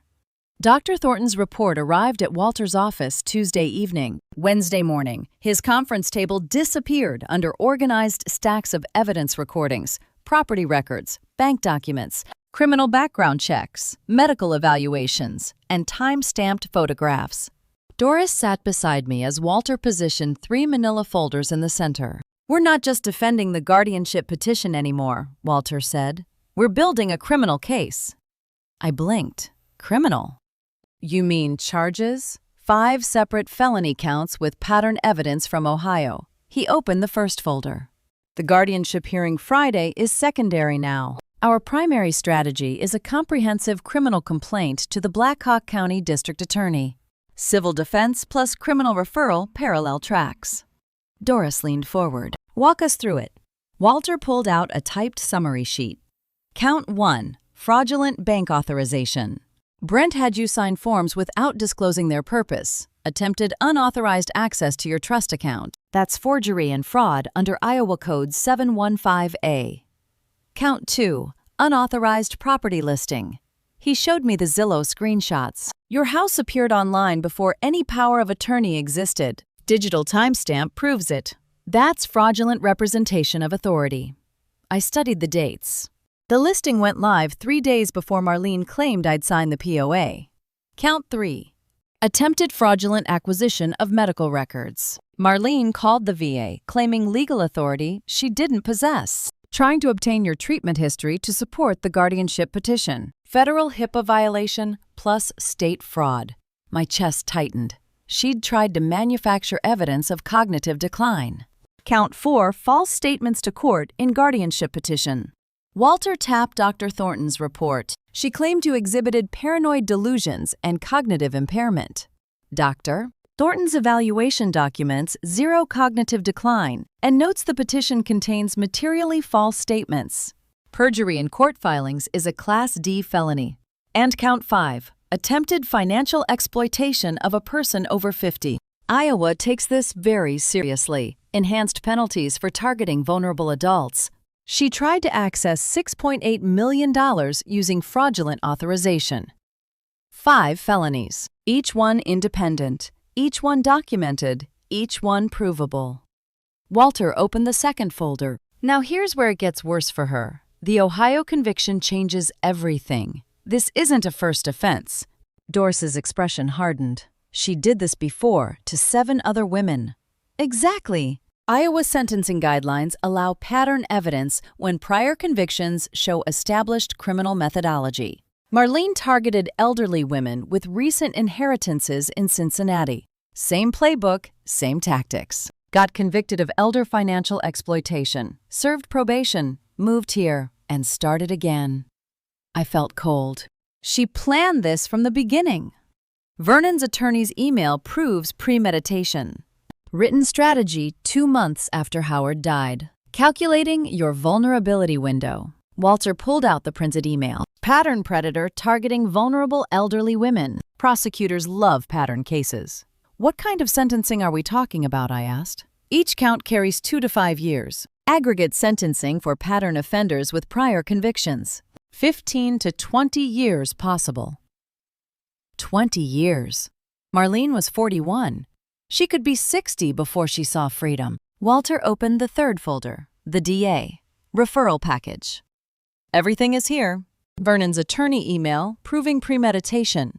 Iris's iPad photos with timestamps showing property access before claimed POA signing. Friday's recording with guardianship threats. Zillow screenshots. VA HIPAA attempt documentation. Dr. Thornton's competency report noting false petition claims. Complete prosecutable case with multiple witnesses. When do you submit it? Doris asked. I'm hand-delivering this to the DA tomorrow morning before the guardianship hearing. Will they prosecute? I asked quietly. Walter met my eyes. 5 felonies, pattern evidence, multiple witnesses, documentary proof. Yes, the Ohio conviction transforms her from first-time offender to serial predator. This isn't a family dispute anymore. It's a career criminal targeting her 8th victim. Marlene had hunted 7 women in Ohio and walked away with probation. Now the 8th victim had built her cage. Walter stacked the evidence files into a leather case. Friday's guardianship hearing is theater now. The real action starts when the district attorney reads this and realizes they have a serial predator documented from first contact to final threat. Walter delivered the criminal complaint to the district attorney Thursday morning. Friday at 10 a.m., the bailiff's voice rang through Black Hawk County Courthouse. All rise for the Honorable Judge Margaret Sullivan. Case number 2026-CV-1847, Garrison v. Garrison, Emergency Guardianship Petition. Judge Sullivan took the bench, early 60s, silver hair pulled back, reading glasses on a chain. Known throughout Black Hawk County for thorough case review and zero tolerance for false petitions. She reviewed the file before her, then looked up at the courtroom. I sat at the defense table with Walter Hampton and Vernon Caldwell. Across the aisle, Marlene sat rigid beside her attorney. Brent slumped in the chair next to her. A court reporter's fingers hovered over the stenotype machine. This is an emergency guardianship petition filed by Marlene Garrison, Judge Sullivan said. I've reviewed the petition, the response, and the court-appointed psychiatric evaluation. She opened Dr. Thornton's report. Let's begin with Dr. Thornton's findings. Marlene's attorney started to stand. Your Honor, we believe the evidence shows. I'll hear from you shortly, Counselor. Judge Sullivan's tone was polite but firm. She returned to the report. Doctor, Conrad Thornton conducted a comprehensive evaluation Tuesday. His findings are unambiguous. She read aloud. Mrs. Garrison demonstrated perfect orientation to person, place, and time. Memory intact across immediate, recent, and remote recall. Reasoning and judgment consistent with her professional background. No evidence of cognitive decline, impaired judgment, or diminished capacity. Marlene's face went rigid. Brent stared at the table. Judge Sullivan continued. Dr. Thornton notes the petition's medical claims lack clinical foundation. In fact, he describes Mrs. Garrison as exceptionally organized and rational, with meticulous financial documentation. She looked over her glasses at Marlene's attorney. He also states the petition appears to contain materially false statements to this court. The attorney's face flushed. Your Honor, if we could present. What would you present that contradicts a court-appointed forensic psychiatrist's clinical findings? Silence. Denied. The single word echoed through the courtroom. Judge Sullivan set down the report. The petition for emergency guardianship is denied. The court finds no evidence supporting claims of diminished capacity. The psychiatric evaluation directly contradicts every medical assertion in the filing. Petitioner has failed to meet the burden of proof. My breath released. 6 weeks of fear, surveillance, documentation, sleepless nights ending in 30 seconds of judicial clarity. Furthermore, Judge Sullivan continued, her voice cooling, this court has serious concerns about false statements submitted under penalty of perjury. I'm ordering a copy of this proceeding sent to the Black Hawk County District Attorney for review. Marlene whispered harshly to her attorney, do something. The attorney remained seated. There was nothing to do. The petition had collapsed. Judge Sullivan gathered her papers. Mrs. Garrison, you retain full decision-making authority over your person and estate. This petition is dismissed with plus. Your Honor. Vernon stood. May I present additional information relevant to this matter? Judge Sullivan paused. What nature of information, counselor? Estate information that explains the petitioner's actual motivation for this filing. Walter nodded slightly. We'd discussed this. The inheritance had been private, known only to family attorneys and the bank. But Marlene had made it a court matter. Vernon wanted it on the record. Judge Sullivan's expression shifted, curious now. Proceed. Vernon opened his briefcase, withdrawing a folder stamped with the Iowa Probate Court seal. The court should understand what triggered this guardianship attempt. 6 months ago, Howard Garrison died, leaving his entire estate to his wife Lorraine, the respondent before you today. Marlene's knuckles whitened against the table edge. The estate value, Vernon continued, is $6.8 million. How would Marlene react when the inheritance she'd been hunting for 6 weeks became public record? Judge Sullivan leaned forward. And the petitioner's relationship to this estate? None, Vernon said. Howard Garrison was Mrs. Marlene Garrison's father-in-law. The will specifically excluded Brent Garrison and made no provision for extended family. The entire estate passed to Lorraine Garrison outright. She has full testamentary capacity, as Dr. Thornton confirmed. I see. Judge Sullivan's gaze moved to Marlene. Continue. Mr. Caldwell. The court would like to understand what motivated this apparently baseless guardianship petition. Marlene's face drained of color as Vernon reached for the estate documents. Vernon withdrew the certified documents from his briefcase and stood. Last will and testament of Howard Robert Garrison. Deceased, August 2025. Sole beneficiary, Lorraine May Garrison. Marlene's attorney shifted uncomfortably. Judge Sullivan gestured for Vernon to continue. The will represents a federal estate designation, Vernon explained. Legally uncontestable under federal beneficiary law. In December, an attorney representing the Garrison family contacted me inquiring about challenging this designation. Judge Sullivan looked up. What did you tell them? That it's impossible. Federal beneficiary designations cannot be contested through probate. The inquiry occurred 6 weeks before this guardianship petition was filed.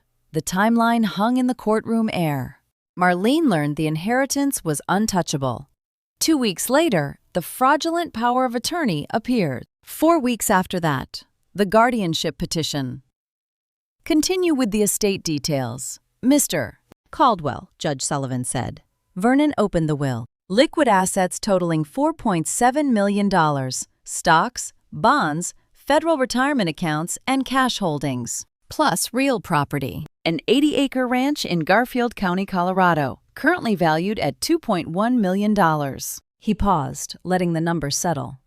Total estate value, $6.8 million, passing entirely to Lorraine May Garrison. $6.8 million. Every eye in the courtroom turned to Marlene. This is the inheritance referenced in the power of attorney document Mrs. Garrison discovered. Vernon continued. Page 17 contained a clause granting authority over future inheritance proceeds. The POA was dated and notarized 3 weeks before Mr. Garrison's death while he was still alive and fully capable of managing his own estate. Judge Sullivan's expression hardened. Someone attempted to establish control over an inheritance before the decedent had even died. Yes, Your Honor, and attempted to execute that fraudulent authority immediately after his death. I watched Marlene's jaw clench. Brent stared at the table, face pale. Vernon turned a page. Your Honor, the will contains an appendix listing outstanding loans and debts. Relevant how? Judge Sullivan asked. It affects potential inheritance claims by other family members. Howard Garrison maintained meticulous records of family loans he'd extended over the years. The appendix specifies that outstanding debts must be satisfied before any inheritance distribution to secondary beneficiaries. Are there secondary beneficiaries? No, Your Honor. The entire estate passes to Mrs. Garrison. But the debt appendix is relevant to this proceeding because it identifies amounts owed by family members. Marlene whispered urgently to Brent, who looked confused. Judge Sullivan leaned forward. Please read the relevant section. Vernon's voice carried clearly through the silent courtroom. Appendix B, Outstanding Loans. Brent Michael Garrison, $85,000. Borrowed March 2019. co-signed by Lorraine May Garrison. Purpose: business venture capital. Repayment terms: 5 years. Status: unpaid. Brent went completely still. The will states clearly, Vernon continued, outstanding debts must be satisfied before inheritance distribution. Since Mrs. Garrison is the sole beneficiary and Brent Garrison owes this debt, he has no inheritance claim, only an outstanding obligation of $85,000. Brent had called his mother, paranoid while owing her $85,000. His voice came out barely audible. I thought, when he died, the debt doesn't disappear at death, Vernon said quietly. Especially debt co-signed by the estate beneficiary. You owe your mother $85,000, Mr. Garrison. That's a matter of legal record now. The courtroom was utterly silent. Marlene had married a man drowning in debt, discovered he'd inherit nothing, and launched a scheme to steal the inheritance from his mother instead. Judge Sullivan looked from the will to Marlene to Brent. So the petitioner's son owes the respondent $85,000. And this guardianship petition was filed weeks after the family learned about a $6.8 million inheritance the first respondent would receive. Quite the coincidence. In the courthouse hallway after Judge Sullivan adjourned, Walter Hampton pulled me aside while Marlene and Brent hurried toward the exit without looking back. Vernon stood beside us, briefcase in hand, watching them disappear down the marble corridor. I'm filing a bar complaint against their attorney today, Walter said quietly. I blinked. Marcus Holloway. He knew the will was federally uncontestable back in December when they first contacted Vernon. He advised the power of attorney scheme anyway, a deliberate attempt to circumvent established law. Vernon nodded. That's advising a client to commit fraud. Clear ethics violation. He could lose his license. Walter's jaw set. At minimum, he'll face suspension. Attorneys have a duty not to participate in fraudulent schemes. He crossed that line the moment he helped draft that POA, knowing it was designed to steal your inheritance. Systematic accountability. Every person who'd helped Marlene would face consequences. 4 days later, Tuesday afternoon, Walter called while I was helping Doris fold laundry at her house. The district attorney filed charges this morning, he said. 3 felony counts: elder financial abuse, attempted fraud, and false statements to court. My hand stilled on the towel. 3 counts. They're using the Ohio conviction as pattern evidence. Serial predator targeting elderly women. The DA's office doesn't offer plea deals in pattern elder abuse cases. She's looking at serious prison time. Was she arrested? This morning. She's being arraigned Thursday. Arrested. The word hit like a physical blow, even though I'd known it was coming. Brett faces only civil liability for the debt.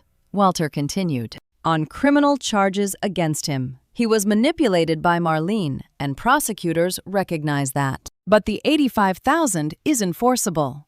He'll need to pay it back or face collection proceedings. I thanked Walter and set down the phone. Doris looked at me with understanding eyes. Justice had arrived, exactly as we'd worked for. So, why did my chest feel tight?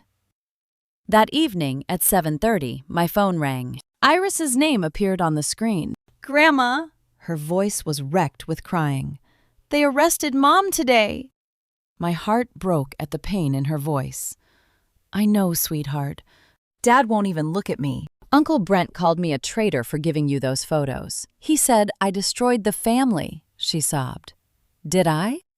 If I hadn't helped you, would Mom be in jail? Can you meet me at the park? I asked gently. Riverside, our bench. 20 minutes. Okay. I found her sitting where we'd met before, arms wrapped around herself, face blotchy from crying. 19 years old, and her whole world had imploded. I sat beside her and she immediately leaned into me. This isn't your fault, I said quietly. Your mother made her own choices, Iris. She chose to forge documents, to lie to banks, to file false court papers. You didn't make those choices, you just told the truth. But if I hadn't given you the photos, then she might have succeeded in stealing everything. And you'd be watching your mother commit crimes without consequences. You did the right thing. even though it was hard. She cried against my shoulder. I held her, this brave young woman who'd risked her family's anger to protect her grandmother. Justice felt right in the courtroom, in a park with her crying granddaughter. It felt like grief. "Where are you staying tonight?" I asked. "I don't know. I can't go back to their house. Dad's furious. And Uncle Brent keeps calling." "Do you have friends? Someone safe?" She pulled back, wiping her eyes. "Grandma, do you have a spare room?" I looked at this girl, 19 years old, family shattered, asking her grandmother for refuge from the parents who raised her, the parents who'd tried to destroy me. And here was their daughter, choosing truth over loyalty, paying the price for doing what was right. "I have a guest room at Doris's house right now," I said. "But yes, sweetheart, you can stay with me." Iris moved into Doris's guest room that night. 1 week later, I pulled into my own driveway for the first time in 10 days and saw Brent sitting on my front steps in the February cold. I cut the engine and sat there, watching him through the windshield. He didn't move, just sat with his hands in his pockets, an empty coffee cup beside him on the concrete. No aggression in his posture, no demands, just waiting. I got out slowly. "Brent." He stood, wiping his palms on his jeans. "Mom? I've been here since dawn. Wasn't sure when you'd come check on the house." 6 a.m. He'd been sitting in 30-degree weather for 2.5 hours. My breath misted in the air between us. "What do you want?" I asked. "Just to talk, 5 minutes." I didn't unlock the door, didn't invite him in. Just stood on the walkway with my keys in my hand, waiting. He took a breath. "I'm sorry. That's all I came to say. I'm sorry." No elaborate explanation. No excuses about Marlene manipulating him or financial pressure or misunderstanding. Just 2 words. For what specifically? My voice was calm, clinical. 35 years of VA nursing had taught me to ask for specifics when people apologized. For the power of attorney. For the bank authorization. For going along with the guardianship petition. He looked at me directly. I knew what we were doing. I knew it was wrong. I did it anyway. Why? Because Marlene said we deserved it. Because I owed $85,000 and thought maybe if Dad's money came to us instead, the debt would disappear. His jaw tightened. Because I was desperate and stupid and convinced myself you wouldn't really notice or care. 2 words. 28 years of being his mother.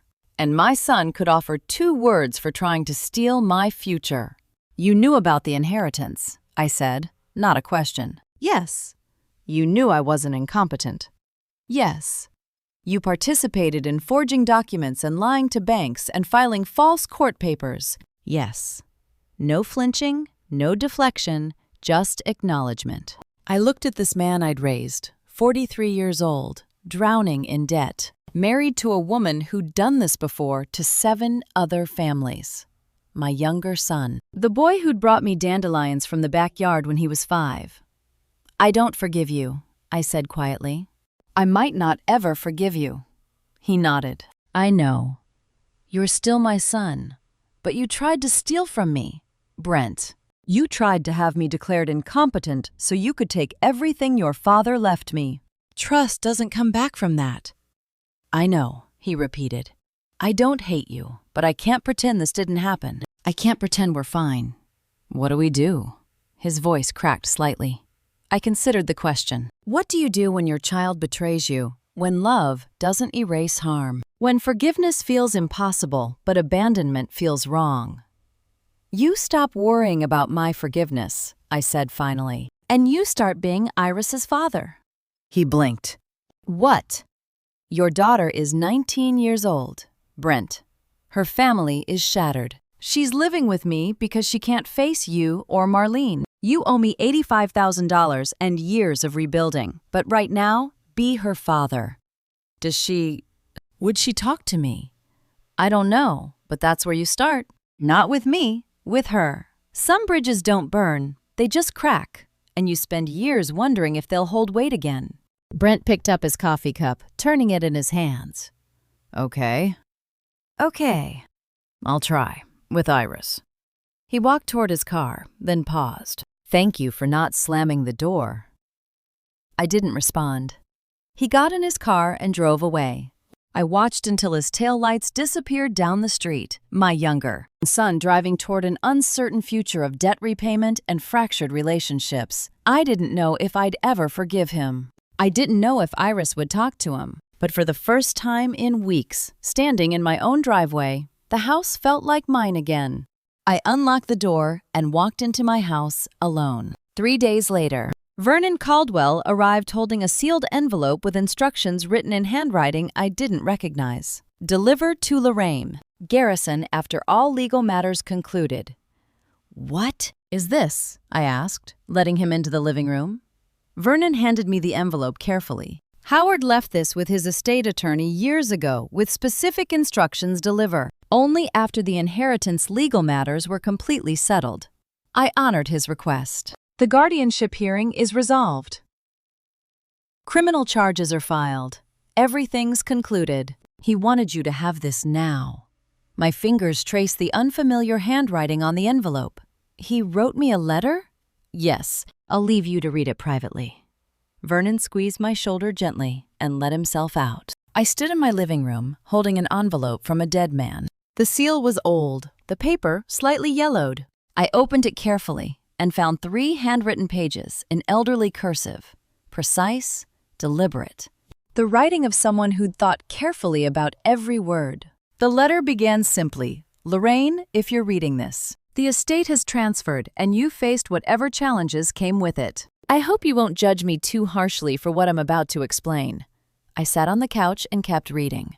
Howard wrote that he'd watched me for years, not surveillance, but observation. Watched how I handled loss with dignity after my first husband died. Saw me continue working at the VA through grief, raising my sons alone, never complaining or seeking recognition. Wiped my quiet strength. I realized, he wrote, that you were someone who lived with grace when no one was watching. Someone had been watching. For years, someone had seen me. The second page explained his reasoning. He didn't want his estate going to family members he described as unworthy people who'd squander it or fight over it. He'd watched potential heirs for years, saw greed, entitlement, carelessness with money and relationships. Then he'd watched me, watched my work ethic, my integrity with patients at the VA, how I treated people regardless of their status or what they could do for me, how I made decisions based on what was right rather than what was profitable. I chose you, he wrote, because I knew you'd honor this gift, not by proving anything to anyone, but by living well. You already knew how to do that. You just needed resources that matched your character. My hands trembled slightly, holding the pages. The third page addressed what he knew might happen, family members contesting the will. People questioning my worthiness, attempts to manipulate or steal. If you're reading this, he wrote, you've survived whatever came. I expected you would. That's who you are. Someone who faces challenges with the same quiet dignity I observed all those years. I'm sorry you had to fight for what I freely gave, but I'm not surprised you won. The closing was simple. You lived with grace when no one was watching. That's rare. That's worth honoring. Use this gift to build the life you've earned. You don't owe anyone explanations. You don't owe anyone access. You owe yourself peace. Howard, I sat alone in my living room and cried quietly. How do you thank a dead man for seeing what you didn't know needed witnessing? I folded the letter carefully and walked to my bedroom. Opened the nightstand drawer where my late husband's photo sat the first Howard, who'd loved me through 32 years of marriage before cancer took him. I placed this Howard's letter beside that photograph. 2 men who'd seen my worth. Both gone. Both gifts that shaped the life I was building now. Some inheritances are money. Some are knowing you were chosen not despite your quiet life, but because of it. I closed the drawer on 2 photographs and 1 letter, evidence that I'd been seen, valued, chosen, deliberately. Howard hadn't left me his estate by chance or obligation. He'd observed my character for years and decided I deserved it. That night, I slept better than I had in months, knowing I'd been chosen deliberately. 2 weeks after the hearing, Vernon Caldwell pulled his truck through the gate of the 80-acre Colorado ranch Howard had left me. and I saw my inheritance for the first time. The gravel drive wound through rolling hills, scrub oak and pine scattered across open grassland. February sunlight turned the dried winter grass golden. Mountains rose in the distance, snow-capped and permanent. Iris sat forward in the back seat. First real animation I'd seen in days. It's so big. 80 acres, Vernon said, driving slowly to let us take it in. Howard bought it 40 years ago, never developed it, just kept it maintained. It's beautiful, I said quietly. No neighbors visible, no traffic noise. Just wind through grass and the distant call of a hawk circling overhead. The ranch house came into view around a curve. Solid log construction, wraparound porch, positioned to overlook the valley. Weathered but sturdy. A working barn stood 50 yards away. Red paint faded to rust brown. In the corral beside the barn, an old chestnut horse lifted his head at the sound of the truck. Iris's breath caught. There's a horse! Vernon parked near the house. Property manager's been maintaining everything. Horse came with the place Howard kept him here for years. Name's Copper. About 25 years old now. Iris was out of the truck before Vernon finished the sentence, walking slowly toward the corral. The horse watched her approach, ears forward. Can I meet him? She called back. Yes, sweetheart, I said. Vernon handed me the keys. Take your time. I'll show you the house when you're ready. I walked to the corral where Iris stood at the fence, hand extended. Copper stepped forward carefully, old joints moving deliberately, and touched his nose to her palm. She laughed, actual laughter, light and surprised. Life already here. Not starting from nothing, but stepping into something waiting. Vernon led us inside. Simple furniture, stone fireplace taking up most of one wall, wide windows facing the valley. Kitchen, small but functional, 2 bedrooms, 1 bathroom, everything clean and ready. Generator backup, Vernon explained. Well water, septic, solid build. Howard made sure everything was maintained even though he never lived here himself. Why not? I asked. Said he was saving it for someone who'd appreciate it. Vernon smiled slightly. Guess he found her. I walked to the back windows. The porch wrapped around, offering views in 3 directions. Rolling hills stretched toward mountains, endless sky overhead, space that went on forever. Iris joined me on the porch, and we stood at the railing together. Cold February wind carried the smell of pine and clean earth. Distance from Cedar Falls. From courtrooms and criminal charges. From family fractures and fraud attempts. 80 acres of distance from everything that tried to break her. Are you going to live here? Iris asked quietly. I looked at my granddaughter, 19 years old, family shattered, standing beside me on a porch overlooking a valley neither one of us had seen before today. She'd chosen truth over loyalty and paid the price. She deserved a fresh start as much as I did. We will live here, I said. You and me, if you want to. She turned to look at me, processing the pronoun. Not I, we. You mean it? I mean it. This is big enough for both of us. Space to breathe, time to heal. We can build something here. Iris looked back at the valley, then at the old horse in his corral, then at the mountains in the distance. A small smile, the first since her mother's arrest, curved her mouth. Yeah, she said. I want to. Real smile. Beginning of healing. I watched my granddaughter smile at the valley stretched before us. Her inheritance, too, in its way. My future, built not on what others tried to take, but on what I'd earned through quiet dignity. Howard had been right. Some people know how to honor a gift. We stood together on the porch, grandmother and granddaughter, while Copper grazed peacefully and mountains kept their ancient watch. 80 acres of possibility, $6.8 million of security, 1 letter's worth of validation. And finally, after everything, space to breathe. We flew back to Iowa the next morning, 3 weeks after the hearing. I walked through the VA hospital entrance where I'd worked for 35 years. Invited by Doris to lunch in the cafeteria I knew, better than my own kitchen. 6 former colleagues waited at a corner table of Doris. Linda Foster from Human Resources, nurses I'd worked night shifts with for decades. Same vinyl booths, same fluorescent lighting, same coffee that tasted like burnt cardboard. Doris stood, arms open. Everyone wanted to see you before you moved to Colorado. Hugs all around. Familiar faces. Familiar warmth. Linda gestured to the assembled trays. We got your favorite mystery meatloaf Tuesday. I laughed. I didn't miss that. Liar, someone said. You love Tuesdays. We sat. I looked around at faces I'd seen in every context imaginable, exhausted at shift change, focused during emergencies, laughing in break rooms at 3 a.m. So, Linda said, Colorado. 80 acres. Moving next month. They knew the whole story. Hospital Grapevine had spread news of the guardianship hearing. Criminal charges. Inheritance. Small communities don't keep secrets. But nobody asked about Marlene or courtroom drama. Instead, someone said, remember that PTSD veteran you talked through the flashback at 2 a.m., Jimmy Rodriguez? I nodded. He came in last month, asked about you, said you saved his life that night, another colleague added. The diabetic on Ward C, Mr. Henderson.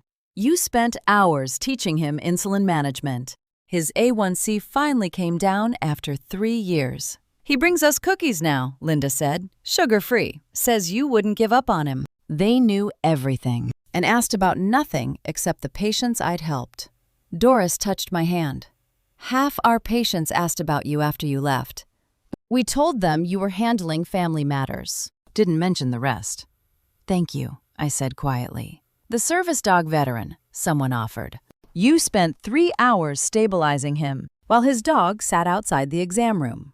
Max, I said. The dog's name was Max. You remembered the dog's name too. You always did. Linda raised her coffee cup. The table quieted. 35 years, she said. Thousands of patients. 0 complaints on record. You were always the best nurse we had, Lorraine. The others nodded agreement.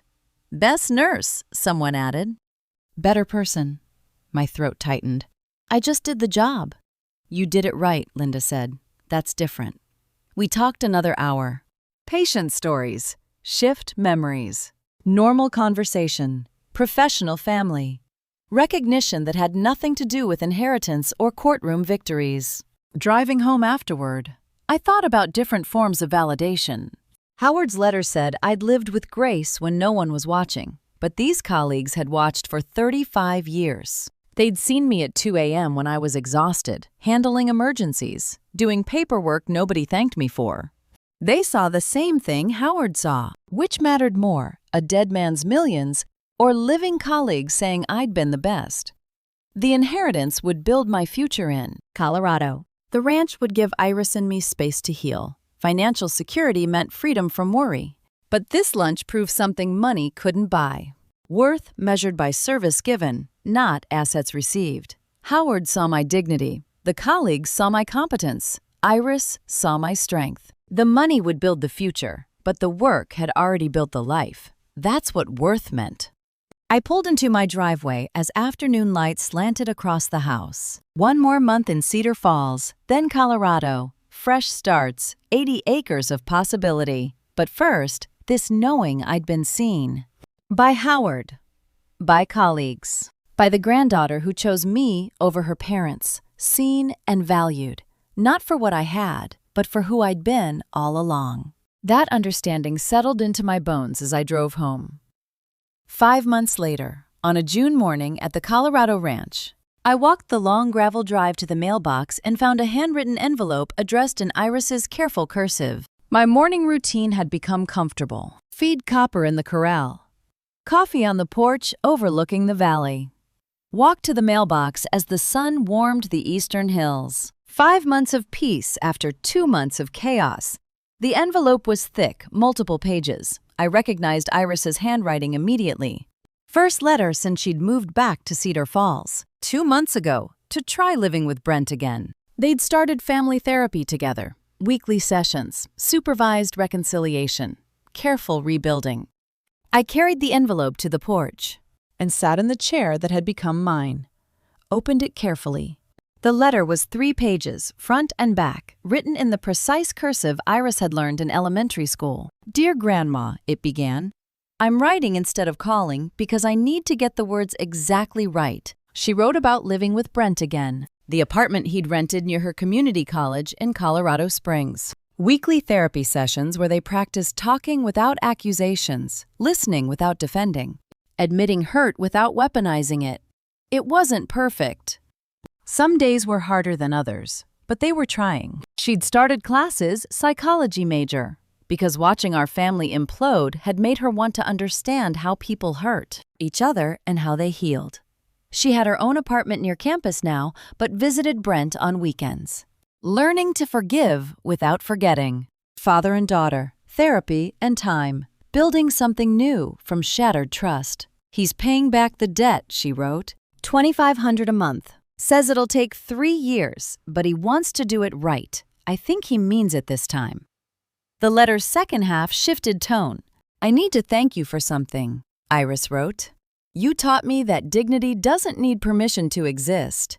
When Mom and Dad were trying to manipulate you, you didn't ask for their approval to defend yourself. You just did what was right, quietly and completely. My throat tightened reading her words. I'm learning to do that now. Set boundaries. Be myself without asking approval. Recognize when someone's manipulating me and walk away calmly. It's hard, but watching you made me believe it's possible, she wrote. About recognizing the lessons she'd learned.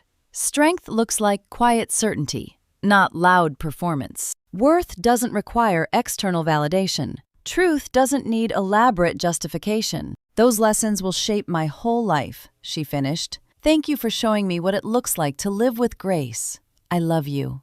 Irises.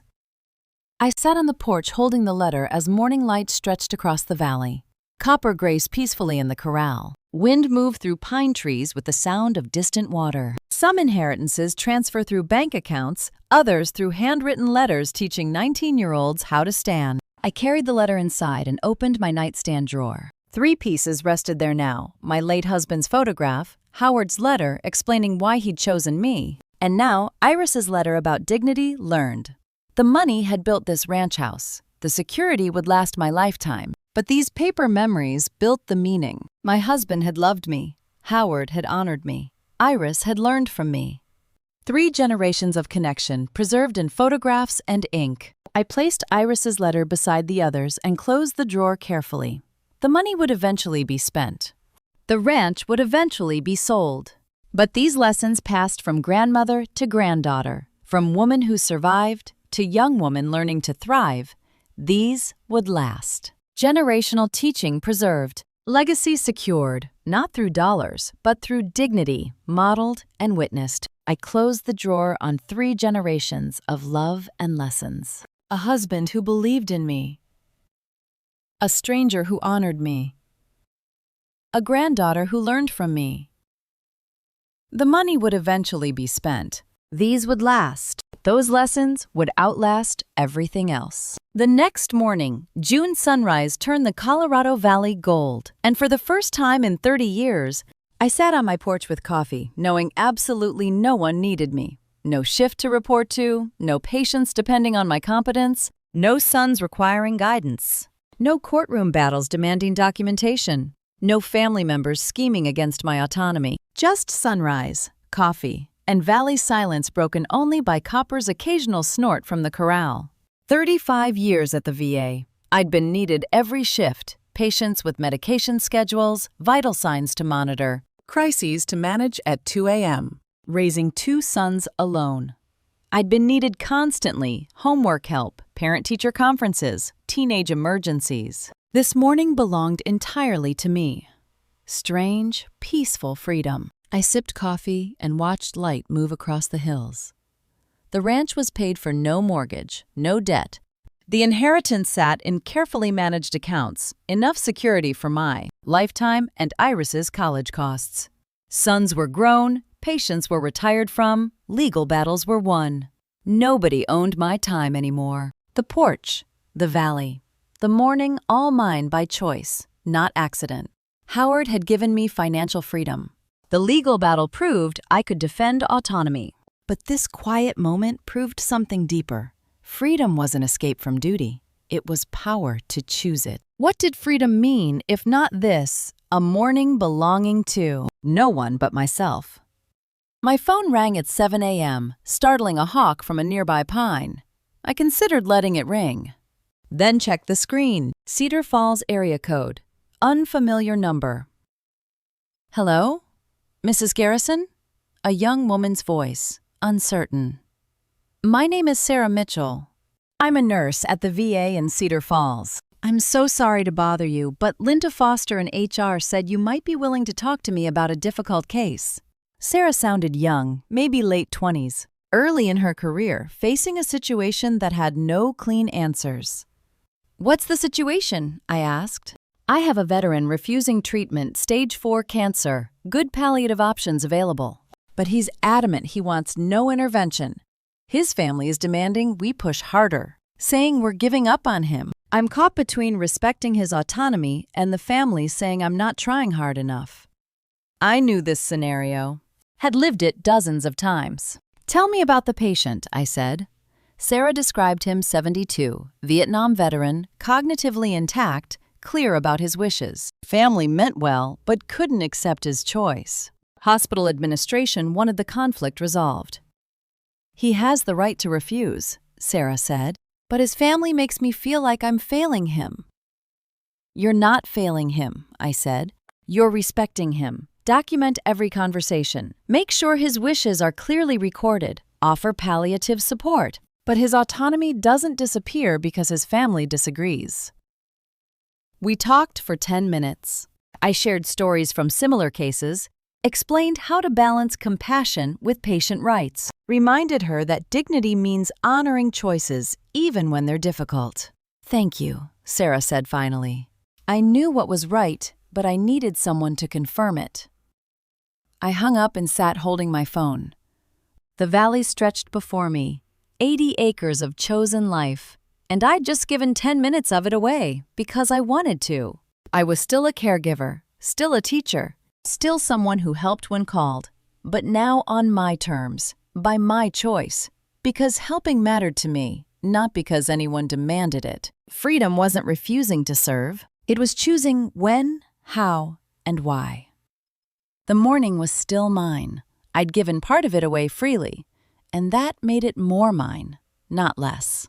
I refilled my coffee and returned to the porch.